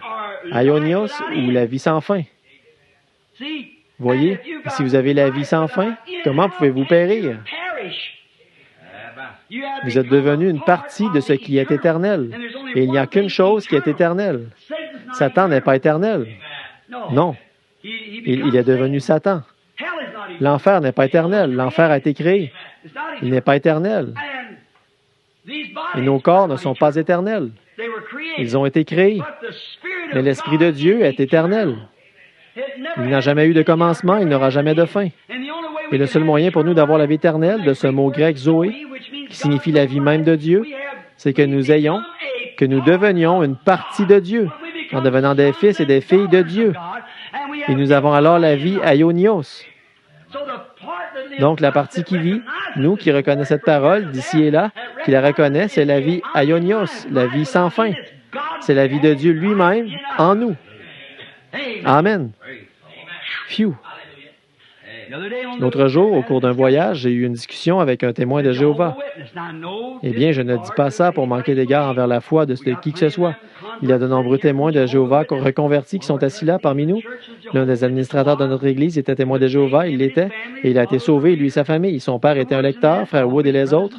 Maintenant, tous ses frères et sœurs, presque tous sont venus et ont reçu le Saint-Esprit, à cause des visions de Dieu qui ont révélé ce qu'ils avaient fait. Et ce qu'ils voyaient, c'est ce qui a produit ce résultat. Eh bien, mais ici, dans le livre des témoins de Jéhovah, il est dit que le souffle que vous respirez, c'est l'âme. Or, cela ne peut pas être juste. Le souffle que vous respirez n'est pas l'âme. Si c'était le cas, vous seriez à un certain moment, vous seriez une certaine âme, à un autre moment, vous seriez quelqu'un d'autre pour avoir respiré cette âme-là. Regardez où ça vous mènerait. Eh bien, le souffle, c'est le vent. Et le vent, c'est ce que vous respirez par vos narines. Or, eux, ils prennent l'Écriture qui dit « Et Dieu souffla dans ses narines un souffle, et il devint une âme vivante. » Maintenant, je voudrais vous demander quelque chose. S'il était un homme, quelle sorte de souffle respirait-il avant que Dieu souffle en lui son souffle de vie? Voyez? Quelle sorte de souffle? Il est un homme vivant qui respirait. Eh bien, s'ils ont raison, alors chaque animal est une âme vivante. Parce qu'il respire l'âme humaine, nos âmes et tout le reste. Alors Jésus n'aurait pas eu besoin de mourir. Le sacrifice des animaux aurait été suffisant. Voyez? Donc, frère, cet argument ne tient pas la route. Mais ce que Dieu a fait, c'est qu'il a soufflé le souffle de la vie éternelle. Amen. Et il est devenu une âme vivante, une âme qui ne peut pas mourir. Eh bien, regardez maintenant. Nous allons nous enfoncer dans le miel jusqu'au coude. Remarquez, il a soufflé le souffle de la vie éternelle dans ses narines. Et il est devenu une âme éternelle. Car Dieu a soufflé, ce n'est pas ce que la nature a fait, mais ce que Dieu a fait. Il a soufflé dans ses narines le souffle de vie, il est devenu une âme vivante. Alors vous me direz, Adam est mort, frère Branham. Mais souvenez-vous, avant qu'Adam meure, il y a un agneau qui l'avait racheté. Alléluia. Ceux qu'il a connus d'avance, il les a appelés. Il a pris un agneau pour les racheter. Il était un type. Adam est tombé. Ensuite, l'agneau a été pourvu pour Adam, parce qu'il avait déjà reçu dans ses narines le souffle du Dieu éternel et qu'il était devenu une âme vivante. Il était un fils de Dieu. Pas son souffle, dans le sens du mot africain. Je ne connais pas le mot grec pour ça en ce moment, mais le mot africain qu'ils emploient, c'est amoya, qui signifie le vent, une force invisible. Les animaux respirent l'amoya. Les pécheurs respirent l'amoya. Pourquoi donc luttons-nous pour la vie éternelle si ce qui entre en nous par la respiration, c'est l'âme éternelle? Pourquoi luttons-nous pour la vie éternelle? Ça vous retombe sur le nez, frère, voyez? Ça ne peut pas se faire. Mais Dieu a particulièrement soufflé sur Adam le souffle de la vie éternelle. Il est devenu une personne éternelle auprès de Dieu. Il avait la puissance, comme Dieu. Il était un Dieu amateur. Il était le Dieu de la terre, pas le Dieu du ciel, là, le Dieu de la terre. Et un jour, les fils de Dieu redeviendront des dieux. Jésus l'a dit. N'est-il pas écrit dans vos lois, vous êtes des dieux? Si vous pouvez appeler Dieu ceux qu'il a appelés, ceux que Dieu a visités, comment pouvez-vous me condamner de dire quand je dis que je suis le Fils de Dieu, voyez? Maintenant, nous entrons dans quelque chose de profond. Alors observez ceci quand nous allons enfoncer le clou. Donc, les voilà. Il est maintenant un fils de Dieu. Mais il commet une erreur. Il sait qu'il fait ce qui est mal. Rappelez-vous, là, Adam n'a pas été séduit. La Bible le dit, 1 Timothée 3, ce n'est pas Adam qui a été séduit, c'est la femme qui, séduite, s'est rendue coupable de transgression. Adam est allé avec Ève, parce qu'elle était sa femme. De même, Christ n'a pas été séduit par Satan, mais il est allé avec l'épouse dans la mort. Il est allé accompagner l'épouse afin de pouvoir racheter l'Église. Adam, sachant très bien qu'il agissait mal, il est allé accompagner Ève, voyez? Mais un agneau avait été pourvu pour eux, afin de les racheter. Et aujourd'hui, pour ces agneaux qui avaient été connus d'avance par Dieu et que Dieu a appelés, il y a un Rédempteur. Nul ne peut venir à moi si le Père ne l'attire. Et tous ceux que le Père m'a donnés viendront à moi. Pas vrai? Donc, un agneau a été pourvu dès la fondation du monde, où leurs noms ont été mis dans le livre de vie de l'agneau. Un agneau a été pourvu pour ouvrir la voie de la grâce, afin qu'ainsi chacun d'eux puisse participer à la résurrection. Un agneau a été pourvu, l'agneau d'Adam. Remarquez bien, tout comme un agneau avait été pourvu pour Adam. Eh bien, c'est l'Église aujourd'hui. Je ne veux pas dire l'Église. Vous savez quoi? Je ne dis pas ceci pour être sacrilège, et je ne le dis pas pour blesser qui que ce soit. Je ne suis pas ici pour ça, comme je vous l'ai déjà expliqué. Je suis ici pour aider. Et ce que j'essaie de faire, vous savez quoi? En fait, toutes ces églises ne sont pas des églises. Il n'y a qu'une seule église. Tout le reste, ce sont des clubs. Voyez? Ce sont des clubs. Je n'ai rien, c'est très bien, mais je veux vous le prouver dans quelques instants, que ce sont simplement des clubs. Vous êtes membre du club méthodiste, du club presbytérien, ou même, en fait, du club pentecôtiste. Ah oui, des clubs. Voyez? Vous ne pouvez pas... Voyez, les églises sont en réalité des clubs où les gens qui partagent les mêmes idées se rassemblent. Mais l'Église, il n'y en a qu'une. Et vous ne pouvez pas adhérer à l'Église. Vous y naissez. Et quand vous y naissez, vous en êtes membre. Tout comme ma famille. Ça fait 53 ans que je fais partie de la famille Branham. On ne m'a jamais demandé d'adhérer à cette famille. Pourquoi? Je n'ai pas besoin d'adhérer à cette famille. Je suis né un Branham. Et vous naissez dans l'Église. Et toutes les autres, ce sont des clubs. Avez-vous déjà réfléchi à ça? Oui, monsieur. Un jour, j'étais en train de tondre le gazon et je pensais à, disons, la grande et sainte Église catholique, comme on l'appelle. Je pensais à ça tout en tondant le gazon. Quelque chose m'a arrêté net et a dit, « N'appelle pas cela ainsi. » J'ai regardé tout autour de moi, j'ai recommencé à tondre le gazon. Une fois de plus, cela m'a arrêté et a dit, « Ne les appelle pas ainsi. » Il a dit, « Ils sont un club comme les autres. Ils ne sont pas l'Église. Il n'y a qu'une seule Église. » Voyez? Ils sont membres d'un club. Car on peut adhérer à un club, mais on ne peut pas adhérer à l'Église. L'Église, on y naît. On en devient membre par la nouvelle naissance. On devient alors un membre de la famille, un frère ou une sœur qui en fait partie. Maintenant, permettez-moi de vous lire quelque chose ici dans le emphatic diaglotte, Apocalypse 17.3, de l'Apocalypse selon le emphatic diaglotte que voici. Regardez bien ce qui est dit là. Oh, cela concorde merveilleusement bien avec ceci. Apocalypse 16, 17. Très bien. Maintenant, lisons ici juste un instant. Écoutez ceci très attentivement. Apocalypse 17, 3. Et l'un de ces 7 anges qui tenait 7 coupes vint et me parla. Je vous lis cela du lexique qui tenait. Viens, je te montrerai le jugement de cette grande prostituée qui est assise sur de grandes eaux. Et nous savons tous qu'il s'agit du Vatican. Nous avons là notre visiteur du dimanche édité par l'Église catholique qui nous déclare que c'est exactement cela, voyez. Et comme réponse à ce sujet, il m'a été dit, mais attendez un instant, il a dit, il y a eu toutes sortes de noms. Il a dit qu'il pourrait faire 666. J'ai dit, mais un instant. Il a dit, votre nom pourrait faire 600. Mais j'ai dit, par contre, je ne suis pas assis sur cette colline à gouverner le monde, voyez-vous. Ah oui, voyez. C'est exact, voyez. Te montrerai le jugement de la grande prostituée qui est assise sur de grandes eaux. Les eaux, Apocalypse 17.15, ce sont la masse et les foules de gens, voyez. C'est avec elle que les rois de la terre se sont livrés à des impudicités, et c'est du vin de son impudicité que les habitants de la terre se sont enivrés. Ensuite quoi? Et il me conduisit en esprit dans un désert. Ça, c'est le emphatic diaglotte, voyez.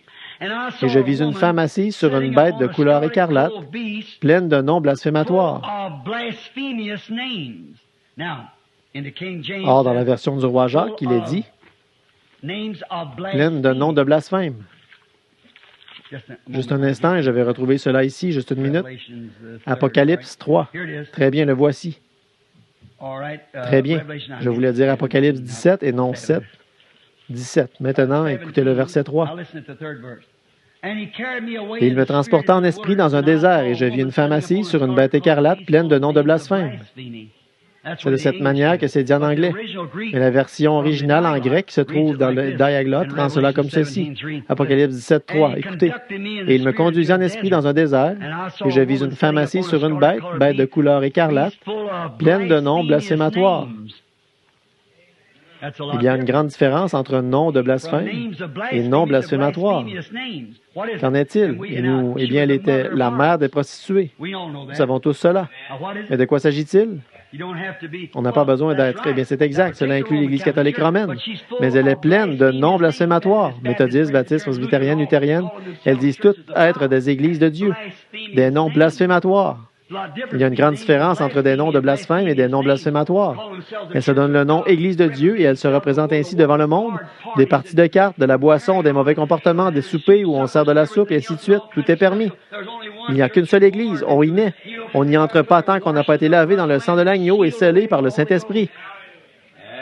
Il y a toute une différence entre des noms de blasphème et des noms blasphématoires. Vous comprenez? J'ai saisi cela ce matin quand je lisais en venant ici, quelque chose m'a dit, va dans ton bureau et prends le diaglotte. Eh bien, par simple obéissance, voilà. Je suis entré, j'ai ouvert Apocalypse 17, je me suis dit, pourquoi veux-tu que je lise cela? Je me suis mis à lire. Aussitôt que je suis tombé dessus, c'est ça. J'ai pris un crayon, je l'ai noté, j'ai dit c'est ça. Et les gens rouspètent. Et là, les gens rouspètent parce que je proteste contre les organisations. Il s'agit de ces noms blasphématoires. Elles se disent Église de Dieu, Église de Christ, Église méthodiste et tout. Ce sont des clubs et non des églises. Il y a une seule Église, c'est l'Église du Seigneur Jésus-Christ. Et qu'est-ce que c'est? C'est le corps mystique de Jésus-Christ qui est en action sur la terre, constitué des membres de n'importe laquelle de ces assemblées, de ceux qui veulent être des membres du corps de Christ. On doit y entrer par une naissance et non par une adhésion. Il adhérer à celles-là qui sont des noms blasphématoires, cette femme, sa puissance.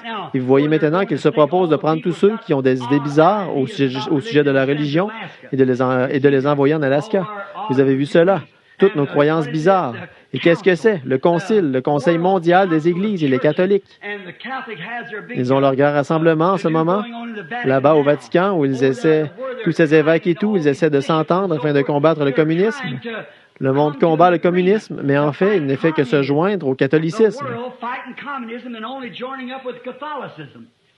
C'est comme ça aujourd'hui. Nous y voilà, comme je l'ai dit. Nous sommes presque en faillite.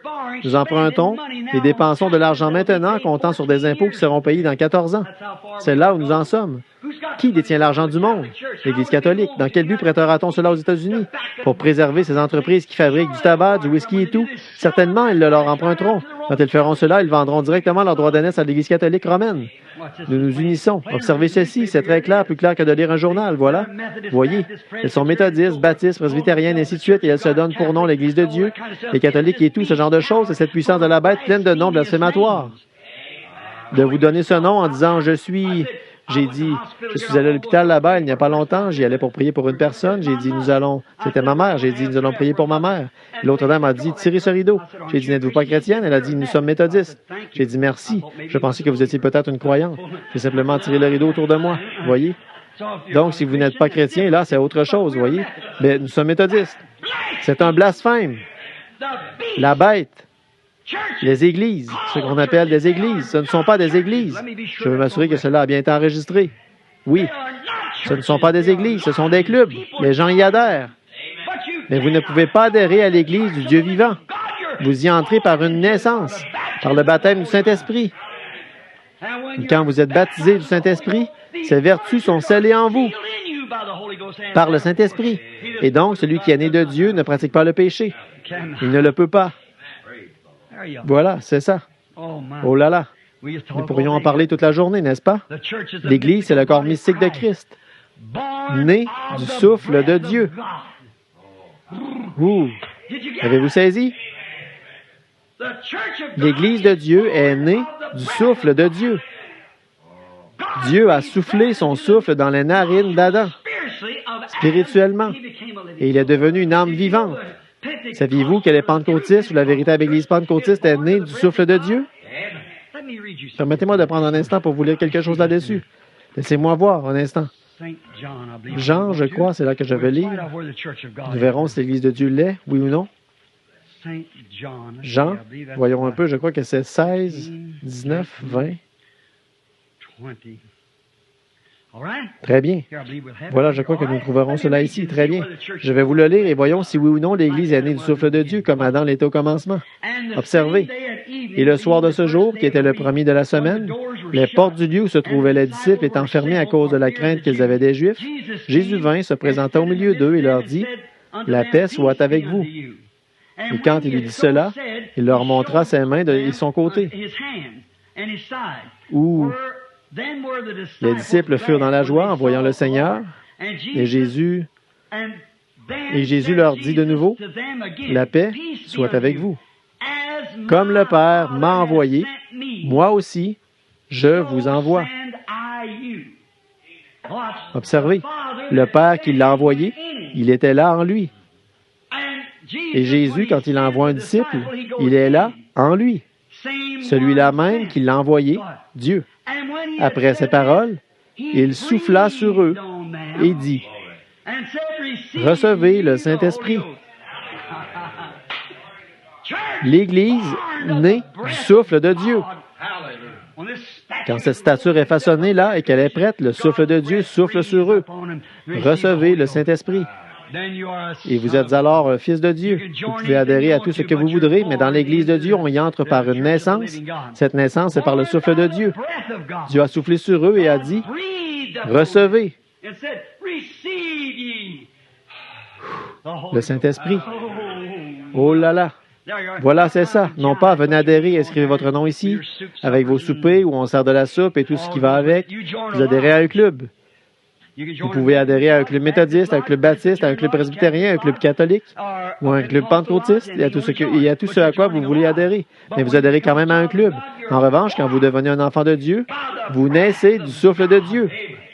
Amen. Maintenant, je ferais mieux de ne pas aller plus loin là-dessus. Très bien.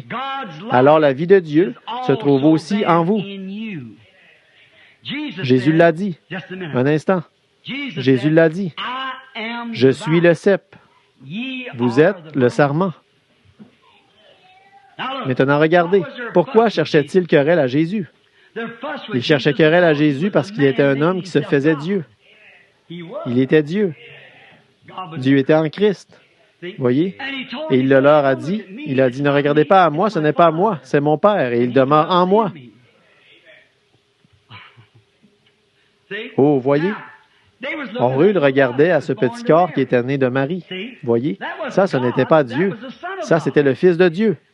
Mais Dieu était à l'intérieur de ce corps. C'était Dieu. Il a dit, si je ne fais pas les œuvres de mon Père, alors condamnez-moi. Mais qui de vous peut me déclarer coupable de péché, d'incrédulité à l'égard de la parole? Quelle parole prononcée par Dieu n'a pas été accomplie en moi?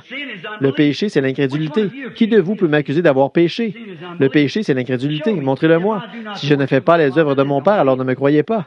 Mais si je fais les œuvres de mon... Même si vous ne pouvez pas me croire, croyez aux œuvres que je fais, car ce sont elles qui rendent témoignage. Autrement dit, le Père est en moi, il rend témoignage à lui-même. En effet, Dieu était en Christ, réconciliant le monde avec lui-même. Vous saisissez? Eh bien, alors, la même vie qui est dans le cep se trouve aussi dans le sarment. Comment ferez-vous pour adhérer à cela? C'est impossible. J'ai vu un arbre il n'y a pas longtemps dans le jardin de Frère Sherritt en Arizona. Il portait 9 différentes sortes d'agrumes. Qu'est-ce que c'était? C'était un oranger navel. Mais il portait un citron, une mandarine, un tangelo et un pamplemousse. Il en portait de toutes sortes. Je me suis tenu là à regarder cet arbre et j'ai dit, Frère Sherritt, vous n'allez pas me dire que cet arbre est un oranger. Il a dit certainement. Et j'ai dit, eh bien, comment ça? Comment est-ce possible? J'ai dit, je vois un pamplemousse ici, une mandarine là, un tangelo ici, un citron là et tous ces autres fruits. Comment est-ce possible? Il a dit, eh bien, voyez-vous, ils y ont été greffés. Oh, j'ai dit, eh bien, je veux vous demander quelque chose. Bon, vous allez cueillir ce pamplemousse et ce citron, alors l'an prochain, qu'est-ce qui en sortira? Il en sortira certainement une orange. Oh non. Il a dit, il en sortira du citron. Voyez? Oh, j'ai dit, je vous remercie. Voyez? On ne peut pas le faire. On ne peut pas s'y rattacher. Mais il a dit, chaque fois que cet arbre vieillit d'un an et que de nouvelles branches en sortent, elles produisent des oranges, quand le cep lui-même produit des branches. Et ce que nous avons essayé de faire, c'est d'être des membres qui se sont rattachés à lui, et nous vivons sous le nom de christianisme, parce que nous sommes, et c'est une façon toute simple de l'exprimer, nous sommes ces agrumes, l'Église chrétienne. Mais quand le cep lui-même produira un autre cep, celui-ci sera comme le premier cep qu'il avait produit. Si à la suite du premier cep qu'il avait produit, un livre des actes a été écrit, alors si jamais il en produit un autre livre des actes s'écrira à la suite de celui-là. C'est exact. Donc vous ne faites qu'adhérer à des clubs.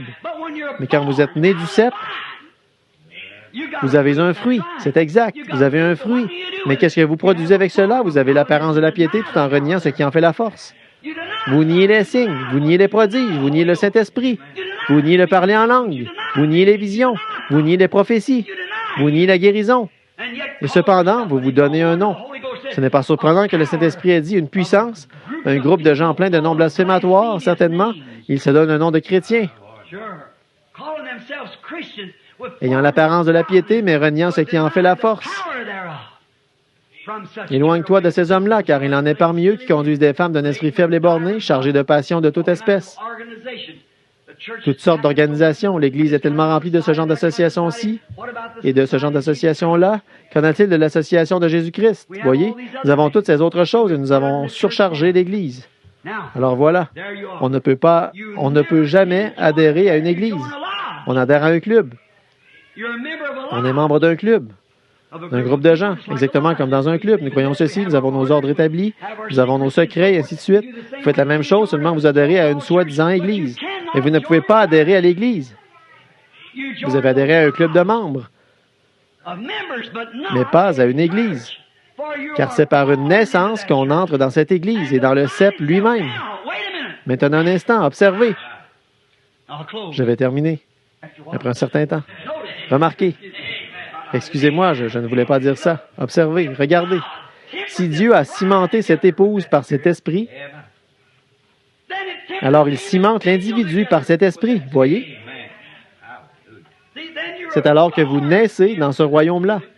Alors la même vie qui était dans cette Église-ci, est dans cette Église-là, dans celle-là, celle-là, celle-là, celle-là, et la même vie qui était dans l'enveloppe, le sceptre, Jésus, est dans le membre qui l'a produit. Gloire. Alors les mêmes choses que je fais, les œuvres que je fais, vous aussi, vous les ferez. Voilà le vrai membre du corps de Christ. Aucun nom n'est collé sur lui. Les œuvres mêmes de cet individu prouvent d'où il vient. Sa vie témoigne de ce qu'il est. Vous êtes membre de quoi? À quel corps appartenez-vous? Au corps de Christ. Eh bien, oui.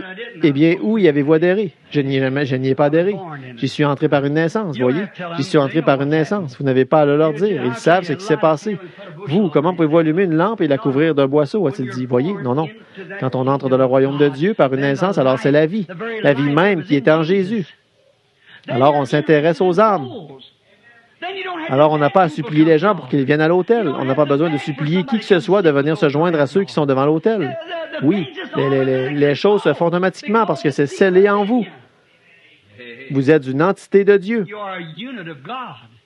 Vous êtes scellé du Saint-Esprit. Eh bien, savez-vous ce que le Saint-Esprit signifie? Ça ne signifie pas « j'ai sauté, j'ai poussé des cris, j'ai eu une sensation étrange ». Toutes ces choses sont en ordre. J'ai sauté, j'ai poussé des cris, j'ai eu une sensation étrange, j'ai parlé en langue. Je crois que le Saint-Esprit parle en langue, certainement. J'ai interprété. Oui, monsieur, ça aussi, j'y crois. Mais ce n'est pas cela. Ce n'est pas de ça que je parle. Il peut y avoir une fuite là quelque part. Il peut y avoir une fuite ici dans votre patience. Si quelqu'un vous frappe sur un côté du visage, présentez-vous l'autre côté. Au contraire, vous dites « quel sale hypocrite ». Alors, il y a une fuite quelque part, un jet. Nous ferions mieux de laisser ça de côté. Très bien. Et vous savez ce que je veux dire. Par contre, quand vous êtes scellé dans le corps de Christ, alors vous êtes rempli de l'Esprit et vous êtes un fils de Dieu. Oh, j'aurais souhaité avoir environ 10 minutes de plus pour lire quelque chose ici. Alors, voudriez-vous me supporter encore 10 minutes? Je veux lire quelque chose, juste un petit peu. Franchement, là, les haricots ne vont pas brûler. Je vous le garantis, voyez, si nous lisons ceci pendant quelques instants. C'est tellement bon que je ne peux pas laisser ça de côté. Il y a une ou deux choses qui me viennent à l'esprit dont je voudrais parler. Prenons Jean, chapitre 3, qui parle de la vie éternelle. Voyons un peu ce qui est dit là, quant à ce problème qui s'était posé au sujet de la vie éternelle, la vie de Dieu. Eh bien, maintenant, regardez bien ici. Mais il y eut un homme d'entre les pharisiens nommé Nicodème, un chef des Juifs, qui donc vint, lui, auprès de Jésus de nuit, et lui dit, « Rabbi, nous savons que tu es un docteur venu de Dieu. Personne ne peut faire le miracle que si Dieu n'est avec lui. » Donc, eux, les tribunaux du Sanhédrin, ils reconnaissaient qu'il était le Fils de Dieu. Ils le savaient. Voici que leur chef était là à lui dire, « Nous savons que tu es un docteur venu de Dieu, parce que la vie même de Dieu coule en toi. » Voyez? Nous savons que ton enseignement n'est pas de toi, c'est de Dieu, parce que Dieu le prouve. Voyez, la vie de Dieu coule en toi. Maintenant, regardez bien. Jésus lui répondit, « En vérité, je te le dis, si un homme ne naît de nouveau, il ne peut voir le royaume de Dieu. » Oh là là! Si tu n'adhères pas à mon Église, oh, voyez-vous comme il s'en éloigne? Voyez? Voyez? Jésus répondit, en vérité, je te le dis, si un homme ne naît d'eau et d'esprit, il ne peut entrer dans le royaume de Dieu. Ce qui est né de la chair est chair, et ce qui est né de l'esprit est esprit. Ne t'étonne pas que je t'ai dit, il faut que vous naissiez de nouveau.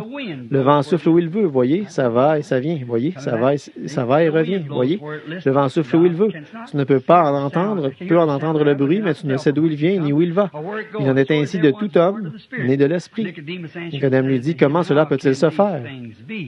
Jésus lui répondit, tu es le docteur d'Israël et tu ne sais pas ces choses. Regardez-moi ça. Regardez-moi ça, frère, un docteur en théologie, un docteur en philosophie, un docteur en droit. Voyez, et tu ne sais pas ces choses. En vérité, je te le dis, nous disons ce que nous savons et nous rendons témoignage de ce que nous avons vu. Et vous ne recevez pas notre témoignage. Nous savons ces choses. Nous les avons vues. Nous savons cela et vous ne recevez même pas notre témoignage. Adhérents d'Église, voyez. Si vous ne croyez pas quand je vous ai parlé des choses terrestres, comment croirez-vous quand je vous parlerai des choses célestes? Maintenant, écoutez ceci. Regardez bien.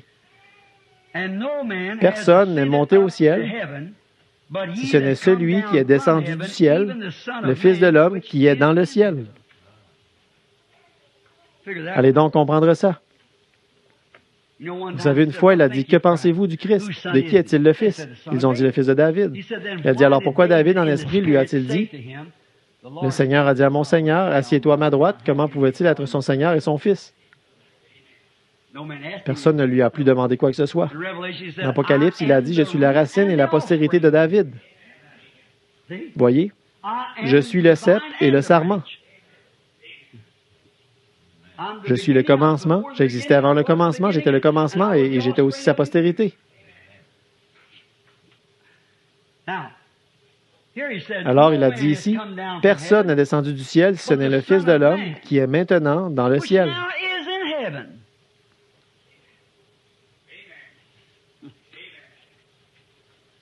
Une fois, une dame m'a posé une question. Je lui ai dit, « Répondez-moi à ceci. » J'ai dit, « Qui Jésus priait-il dans le jardin de Gethsémani? » J'ai dit, « De qui parlait-il quand il a dit, personne n'est monté au ciel? Ce n'est celui qui est descendu du ciel, le Fils de l'homme qui est maintenant dans le ciel. » Qui? Et le voici sur le toit d'une maison en train de parler à Nicodème et il dit, « Je suis dans le ciel. » N'est-ce pas vrai? Laissons ça pour ce soir. Qu'en dites-vous? Il s'est fait trop tard. Oh là là, je vous laisse méditer un peu là-dessus cet après-midi. Comment entre-t-on dans l'Église? On y naît. Par quoi? Le souffle de Dieu. Souffle sur moi. Souffle sur moi. Esprit du Dieu vivant, souffle sur moi. C'est ma prière, que le Saint-Esprit souffle. Oh là là! Car le souffle de Dieu, qu'est-ce que c'est? Scellé dans le royaume de Dieu, sachant qu'au début, quand j'ai fait ma confession, j'ai cru en Jésus-Christ. Oui. Alors à ma foi, je joins la vertu divine. Et à ma vertu, je joins la connaissance de la parole. À ma connaissance, je joins la tempérance, la maîtrise de soi. J'aime ce chant. Mon pays, c'est toi que je chante. Couronne mon âme de la maîtrise de soi, d'un océan étincelant à l'autre. Voyez? La patience, oh là là, les tests. Ne vous en faites pas, Satan les comptera pour vous. Là, je suis en train de monter plus haut sur l'échelle. Voyez? J'ai joint la vertu, la connaissance, la tempérance. Maintenant, je dois joindre la patience. Jusque-là, je n'ai pas encore le Saint-Esprit. Alors, après avoir joint la patience, je joins la piété. Savez-vous ce que c'est? C'est d'être comme Dieu. Je joins cela. Je ne me conduis pas mal. J'agis comme doit le faire un chrétien intègre. Que ce ne soit pas quelque chose de fabriqué, mais quelque chose qui est en moi, l'amour de Dieu qui bouillonne. Voyez, voyez. Ne dites pas, aïe, aïe, aïe, aïe, aïe, oh là là, j'aurais pu le faire, mais peut-être que je ferais mieux de m'abstenir. Voyez? Non, non. Quoi qu'il arrive, c'est toujours là. C'est une naissance. Je suis né dans ceci, dans ceci, dans ceci, dans ceci, dans ceci, dans ceci, dans ceci. Et alors, l'amour de Dieu, Christ, descend et scelle tout cela en moi pour le service. Voyez? Alors, que fait-il quand il me donne le Saint-Esprit? Il vous retire quelque part et il fait une marque sur vous. Voyez? Et là, vous êtes une personne différente. Vous n'êtes plus de ce monde. Voyez, vous portez un vêtement différent. Vous êtes habillé différemment. Il ne s'agit pas de ce vêtement extérieur. Non, non. Vous n'avez pas à être bizarre et étrange, le col tourné vers l'arrière, une apparence cérémonieuse. Non, non.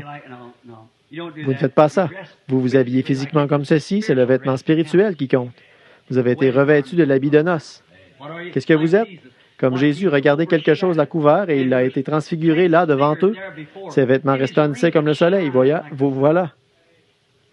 Il était là, Jésus. Dieu plaçait son propre fils, voyez? Alors Moïse est apparu. Alors Élie est apparu.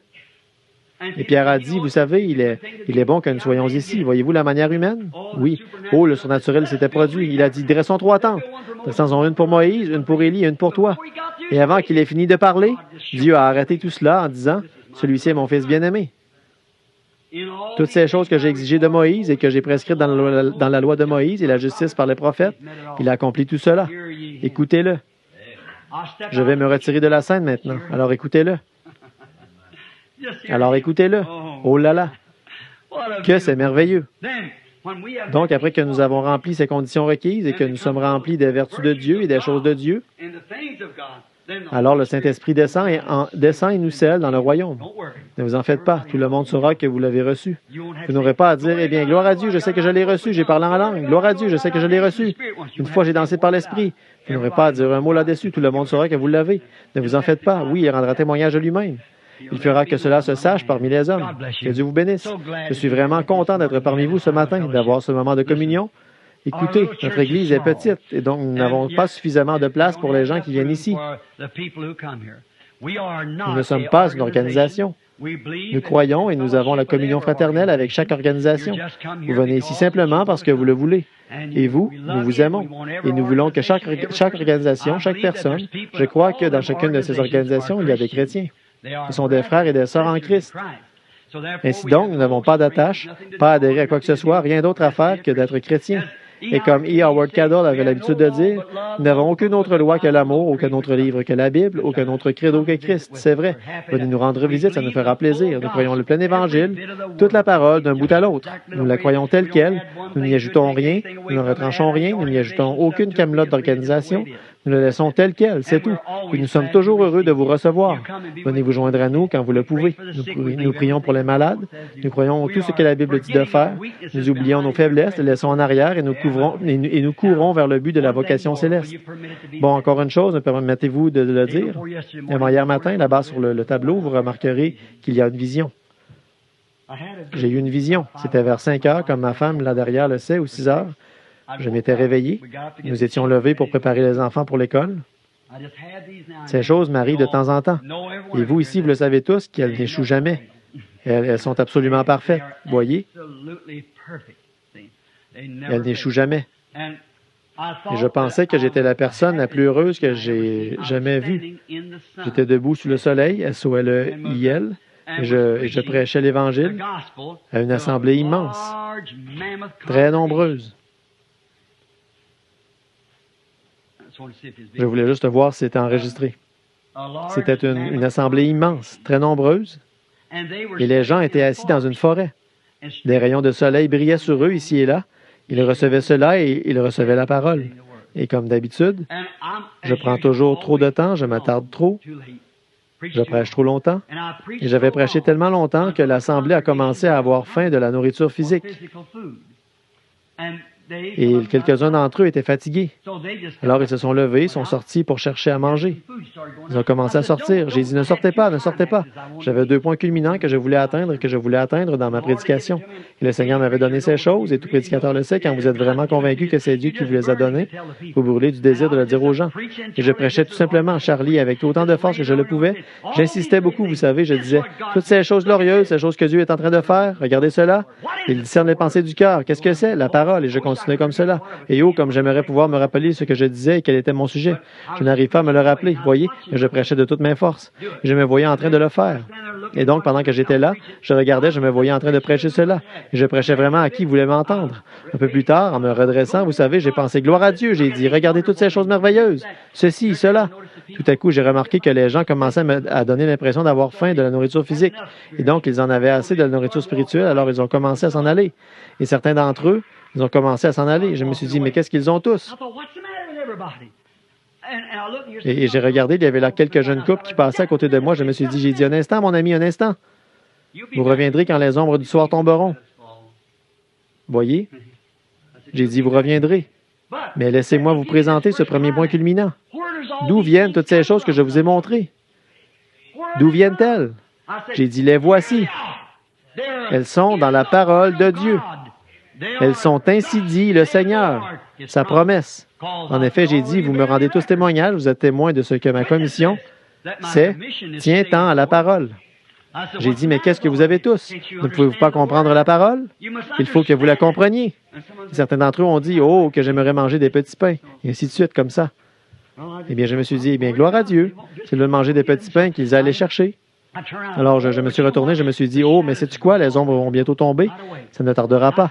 J'ai dit, alors ce soir, quand cette assemblée sera de nouveau rassemblée, je leur présenterai le point culminant et je leur dirai que les choses qu'ils m'ont vu faire se trouvent dans la parole de Dieu, pas dans un livre de mythes ou dans une organisation. Elles se trouvent dans la parole, voyez? Toutes ces choses se trouvent dans la parole parce que c'est cela la commission que j'ai reçue. Je me suis dit, tu sais, tout le monde sera de retour ce soir et voici ce que je vais faire. Je vais récapituler un peu, vous savez, de la même manière que je l'ai fait pour les âges de l'Église et tout, je répète ce que j'ai déjà dit. Je vais reprendre le contexte dans la parole et je leur présenterai ensuite ce glorieux et merveilleux point culminant. J'ai dit, quel moment ce sera? Ça sera. Gloire à Dieu. Et je me suis vu en train de devenir vraiment petit, et j'ai entendu ce gloire à Dieu. Je me suis vu en train de disparaître comme cela, et voici que je me tenais là. Maintenant, voici l'interprétation de cela. Voyez, ce que j'ai fait en premier, ces choses qui ont été faites, elles étaient mystiques aux yeux des gens, de la plupart d'entre eux. Là, je ne parle pas des gens du plein évangile et des saints de Dieu, mais je parle de la plupart des gens. Il ne faut jamais considérer le monde, le cosmos, comme étant le message de Dieu. Quand vous allez dire, comme Bosé l'a dit, il a dit, j'ai rêvé il y a des années de cela que Dieu allait m'envoyer à Chicago et que Chicago serait secoué pour la gloire de Dieu. J'ai dit, Joseph, il l'a déjà fait. Eh bien, il a dit, ils n'ont pas été secoués depuis Moody. J'ai dit ça, moi je parle de l'Église. Ceux qui sont là dehors, c'est de la chair à canon. C'est juste de la poussière de la terre, ce groupe de gens qui déambulent dans les rues. C'est Jézabel toute maquillée et tout. J'ai dit ça, c'est là dehors. Ces grands clubs et ces choses s'écrouleront et tomberont là dans les rues. J'ai dit, lui, il parle de l'Église. L'Église qui a vu la révélation de Jésus-Christ se manifester, qui reconnaît cela. Peut-être qu'il n'en sortira pas même une quinzaine de Chicago. Peut-être qu'il n'y en aura pas une dizaine dans cette génération qui sortiront de toute la ville de Chicago. Avez-vous déjà réfléchi à ça? Ce qui arriva du temps de Noé arrivera de même à la venue du Fils de l'homme. En ce temps-là, 8 personnes furent sauvées. Ah oui. Combien sont sortis de Sodome? Vous voyez ce que je veux dire? Je doute qu'il en sorte une poignée. Voyez? Mais l'Église elle-même a été secouée. Ils ont reconnu cela. Ils connaissaient la parole, ils ont vu la parole se matérialiser et ils l'ont saisie. Alors regardez donc cela un instant. Bon, et ce premier message, quand ils l'ont vu, tout le monde s'y est rallié en disant « Oh, gloire à Dieu! Oh, si je pouvais voir ceci, cela et autre chose. » Et ils repartent tout bonnement de la même manière qu'ils sont entrés, voyez? Et maintenant, ils se disaient, bien, je ne sais pas. À quoi va-t-on adhérer? Si je ne fréquente pas ceci, voici ce qui va se produire là-bas, on va me mettre à la porte et ici, je n'aurai rien. Les frères s'assoient et disent, eh bien, que ferais-je si je... Voyez-vous, là, ils ne s'arrêtent pas suffisamment longtemps pour reconnaître que c'est la parole de Dieu que c'est la parole que Dieu a promise qui est en train de se manifester. Vous voyez, ils s'en sont allés. Mais ne vous en faites pas, les ombres sont très proches. Vous voyez, quand je retournerai sur le champ de mission. Vous vous rappelez l'autre soir, quand je vous ai parlé du message qu'il m'avait donné là, quand je posais la pierre angulaire? Exactement, il avait dit, fais l'œuvre. Il avait dit, quand tu sortiras de cette vision, il lit 2 Timothée 4. Vous savez, cela se trouve là, dans la pierre angulaire, il y a de cela 33 ans. Il avait dit, fais l'œuvre d'un évangéliste, remplis bien ton ministère, car il viendra un temps où les gens ne supporteront pas la saine doctrine. Mais ayant la démangeaison d'entendre des choses agréables, ils se donneront une foule de docteurs, ils se détourneront des fables de la vérité, ils se tourneront vers les fables. Si ça, ce n'est pas accompli tout à fait mot pour mot. Et vous vous rappelez aussi l'autre soir, là, je n'avais jamais lu cela jusqu'à la fin. Pendant tous les 30 ans et plus que j'ai prêché dans ce tabernacle, je n'avais jamais lu au-delà de ce verset. Et je ne sais pas pourquoi. Je m'étais souvent posé la question jusqu'au jour où j'ai vu le passage où Jésus avait pris le rouleau et s'était mis à lire. Il a lu la moitié de la prophétie, s'est arrêté et a dit là-bas à Capernaum. Il a dit, aujourd'hui, cette prophétie est accomplie. Pourquoi n'en avait-il pas lu le reste? Cela s'applique à sa seconde venue, voyez? Et là, j'avais lu cela sans le savoir. J'ai pris ce passage, c'était en plein là, sous mes yeux, à Sargent Pines, en Caroline du Sud. Ce matin-là, j'étais dehors et je parlais à Joseph Bosier, appuyé sur le côté d'une voiture, et j'ai dit cela. Paul a dit, tous sont retournés contre moi, il n'y a personne qui soit pour moi. Démas m'a abandonné, par amour pour le siècle présent, et maintenant, regardez, et le forgeron m'a fait beaucoup de mal. Regardez ce que Démas a dû penser. Eh bien, j'ai vu Paul prêcher l'Évangile et guérir les malades, et voici que lui-même, il est là, souffrant, traînant avec le médecin, Luc. Partout où il va, il se fait accompagner par un médecin, lui qui prêche la guérison divine. Eh bien, je l'ai vu frapper un homme d'aveuglement. Il a dit que le Seigneur te réprime, tu seras aveugle pour un temps. Et il laisse un forgeron le chasser d'une réunion. Je pense qu'il a perdu la puissance par laquelle il frappe les hommes d'aveuglement. Hélas, il a perdu sa puissance de la guérison divine. Dieu s'est retourné contre lui. Je ne pense pas que Démas soit retourné dans le monde, parce que Démas était vous connaissez son histoire, il était d'une grande et riche famille, et il voulait suivre le courant. Mais Paul, le pauvre Paul, qu'en était-il? Dieu laisse toujours un ministère en arriver là, puis il le couronne. Il a laissé Jésus en arriver là. Regardez là. Alors qu'il pouvait ressusciter les morts, alors qu'il pouvait faire tout ce qu'il voulait, il a laissé le soldat romain lui arracher la barbe et lui cracher au visage. Le frapper lui bander le visage avec une étoffe et dire, maintenant, tu sais, on me dit que tu es prophète. Tous se tenaient autour de lui et avec des roseaux, il le frappait sur la tête. Il disait, eh bien, dis-nous qui t'a frappé. Il savait qui l'avait frappé. Ah oui, certainement, il le savait. Voyez, mais son ministère était sur le point d'être couronné.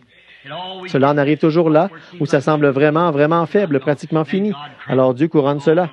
Ô Seigneur, fais que cela se produise. Fais que cela se produise, Seigneur. Courbons la tête.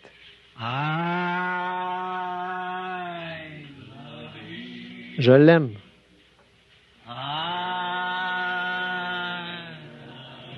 Je l'aime. Parce qu'il...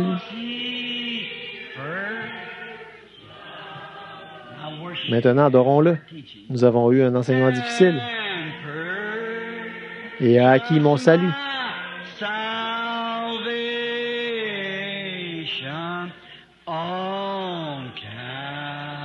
Sur le bois du calvaire. Levons les mains vers lui maintenant.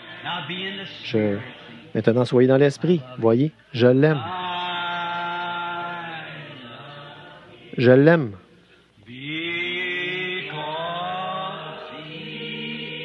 Parce qu'il m'a aimé, le premier.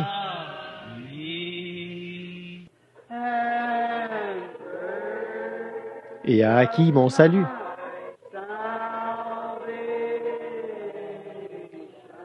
Sur le bois du calvaire.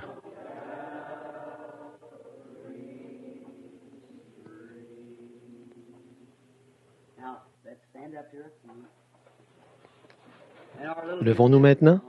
Nous allons chanter notre petit cantique que nous avons l'habitude de chanter pour nous séparer. Le premier couplet, nous le chanterons en nous serrant la main. Le deuxième couplet, nous le chanterons à Dieu. Très bien. Ensuite, nous pourrons nous séparer. Maintenant, chantons. Revêt-toi du nom de Jésus. Ô toi, enfant de tristesse. Il va te procurer la joie.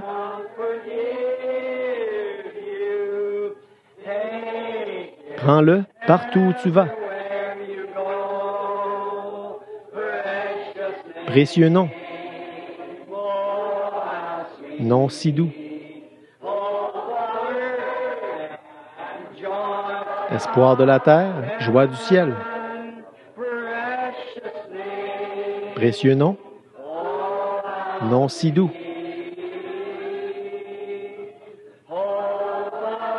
Espoir de la terre. Ciel. Bien, souvenez-vous de cela maintenant. Je vais demander à un jeune frère qui est ici, celui que j'ai rencontré dans la pièce il y a quelques instants, un précieux jeune frère, un missionnaire des Assemblées de Dieu qui travaille là, dans le désert, son nom m'échappe. Je vais lui demander de terminer par la prière juste après que nous aurons chanté le prochain couplet. Revêt-toi du nom de Jésus comme d'un bouclier puissant. Et quand les tentations surviennent, murmure son nom en priant. Regardez bien les démons s'enfuir, voyez? Maintenant, souvenez-vous, revêtez-vous du nom de Jésus comme de bouclier puissant. Quand les tentations surviennent, arrêtez-vous et murmurez son saint nom en priant. Regardez ce qui se produira. Très bien. Tous en cœur maintenant. Revêt-toi du nom de Jésus. Comme d'un bouclier puissant. Quand les tentations surviennent, alors qu'est-ce que vous faites? Murmure son nom en priant.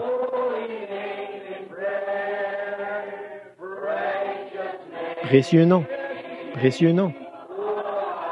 Nom si doux, nom si doux. Espoir de la terre, joie du ciel. Précieux. Voyez cette petite fille? Nom si doux. Viens ici, chérie. Espoir de... Pendant que vous êtes là debout, la dernière fois que j'étais ici au tabernacle, sa mère ne fait que rire en désignant l'enfant. Cet enfant portait un appareil orthopédique. La voici qui court partout et qui s'amuse très bien aujourd'hui, n'est-ce pas beau? Gloire à Dieu. Maintenant, regardez par ici, Trésor, saute pour montrer à ceux qui sont là-bas que tu peux courir partout, vous voyez? Oh, précieux nom! Souvenez-vous, ce soir, nous avons la communion. Nom si doux. Espoir de la terre. Joie du ciel. Précieux nom. Nom si doux. Espoir de la terre. Joie du... Maintenant, courbons la tête. Souvenez-vous des services de ce soir maintenant. C'est le soir où nous avons la communion. Vous tous qui êtes chrétiens, rappelez-vous que nous vous invitons à venir prendre la communion avec nous. Nous nous attendons à passer des moments glorieux. Notre précieux pasteur ici, Frère Neville, et combien aime Frère Neville? Dites Amen. Écoutez, frère, écoutez-moi en tant que l'un des pasteurs du tabernacle. Restez attachés à Frère Neville. Restez avec lui. Voyez, il est un serviteur de Christ. Restez avec lui. La Bible dit, assemblons-nous, et cela d'autant plus que nous voyons s'approcher ce jour mauvais. Venez aux réunions, venez, réunissons-nous et restons auprès de notre pasteur. Voyez, restez avec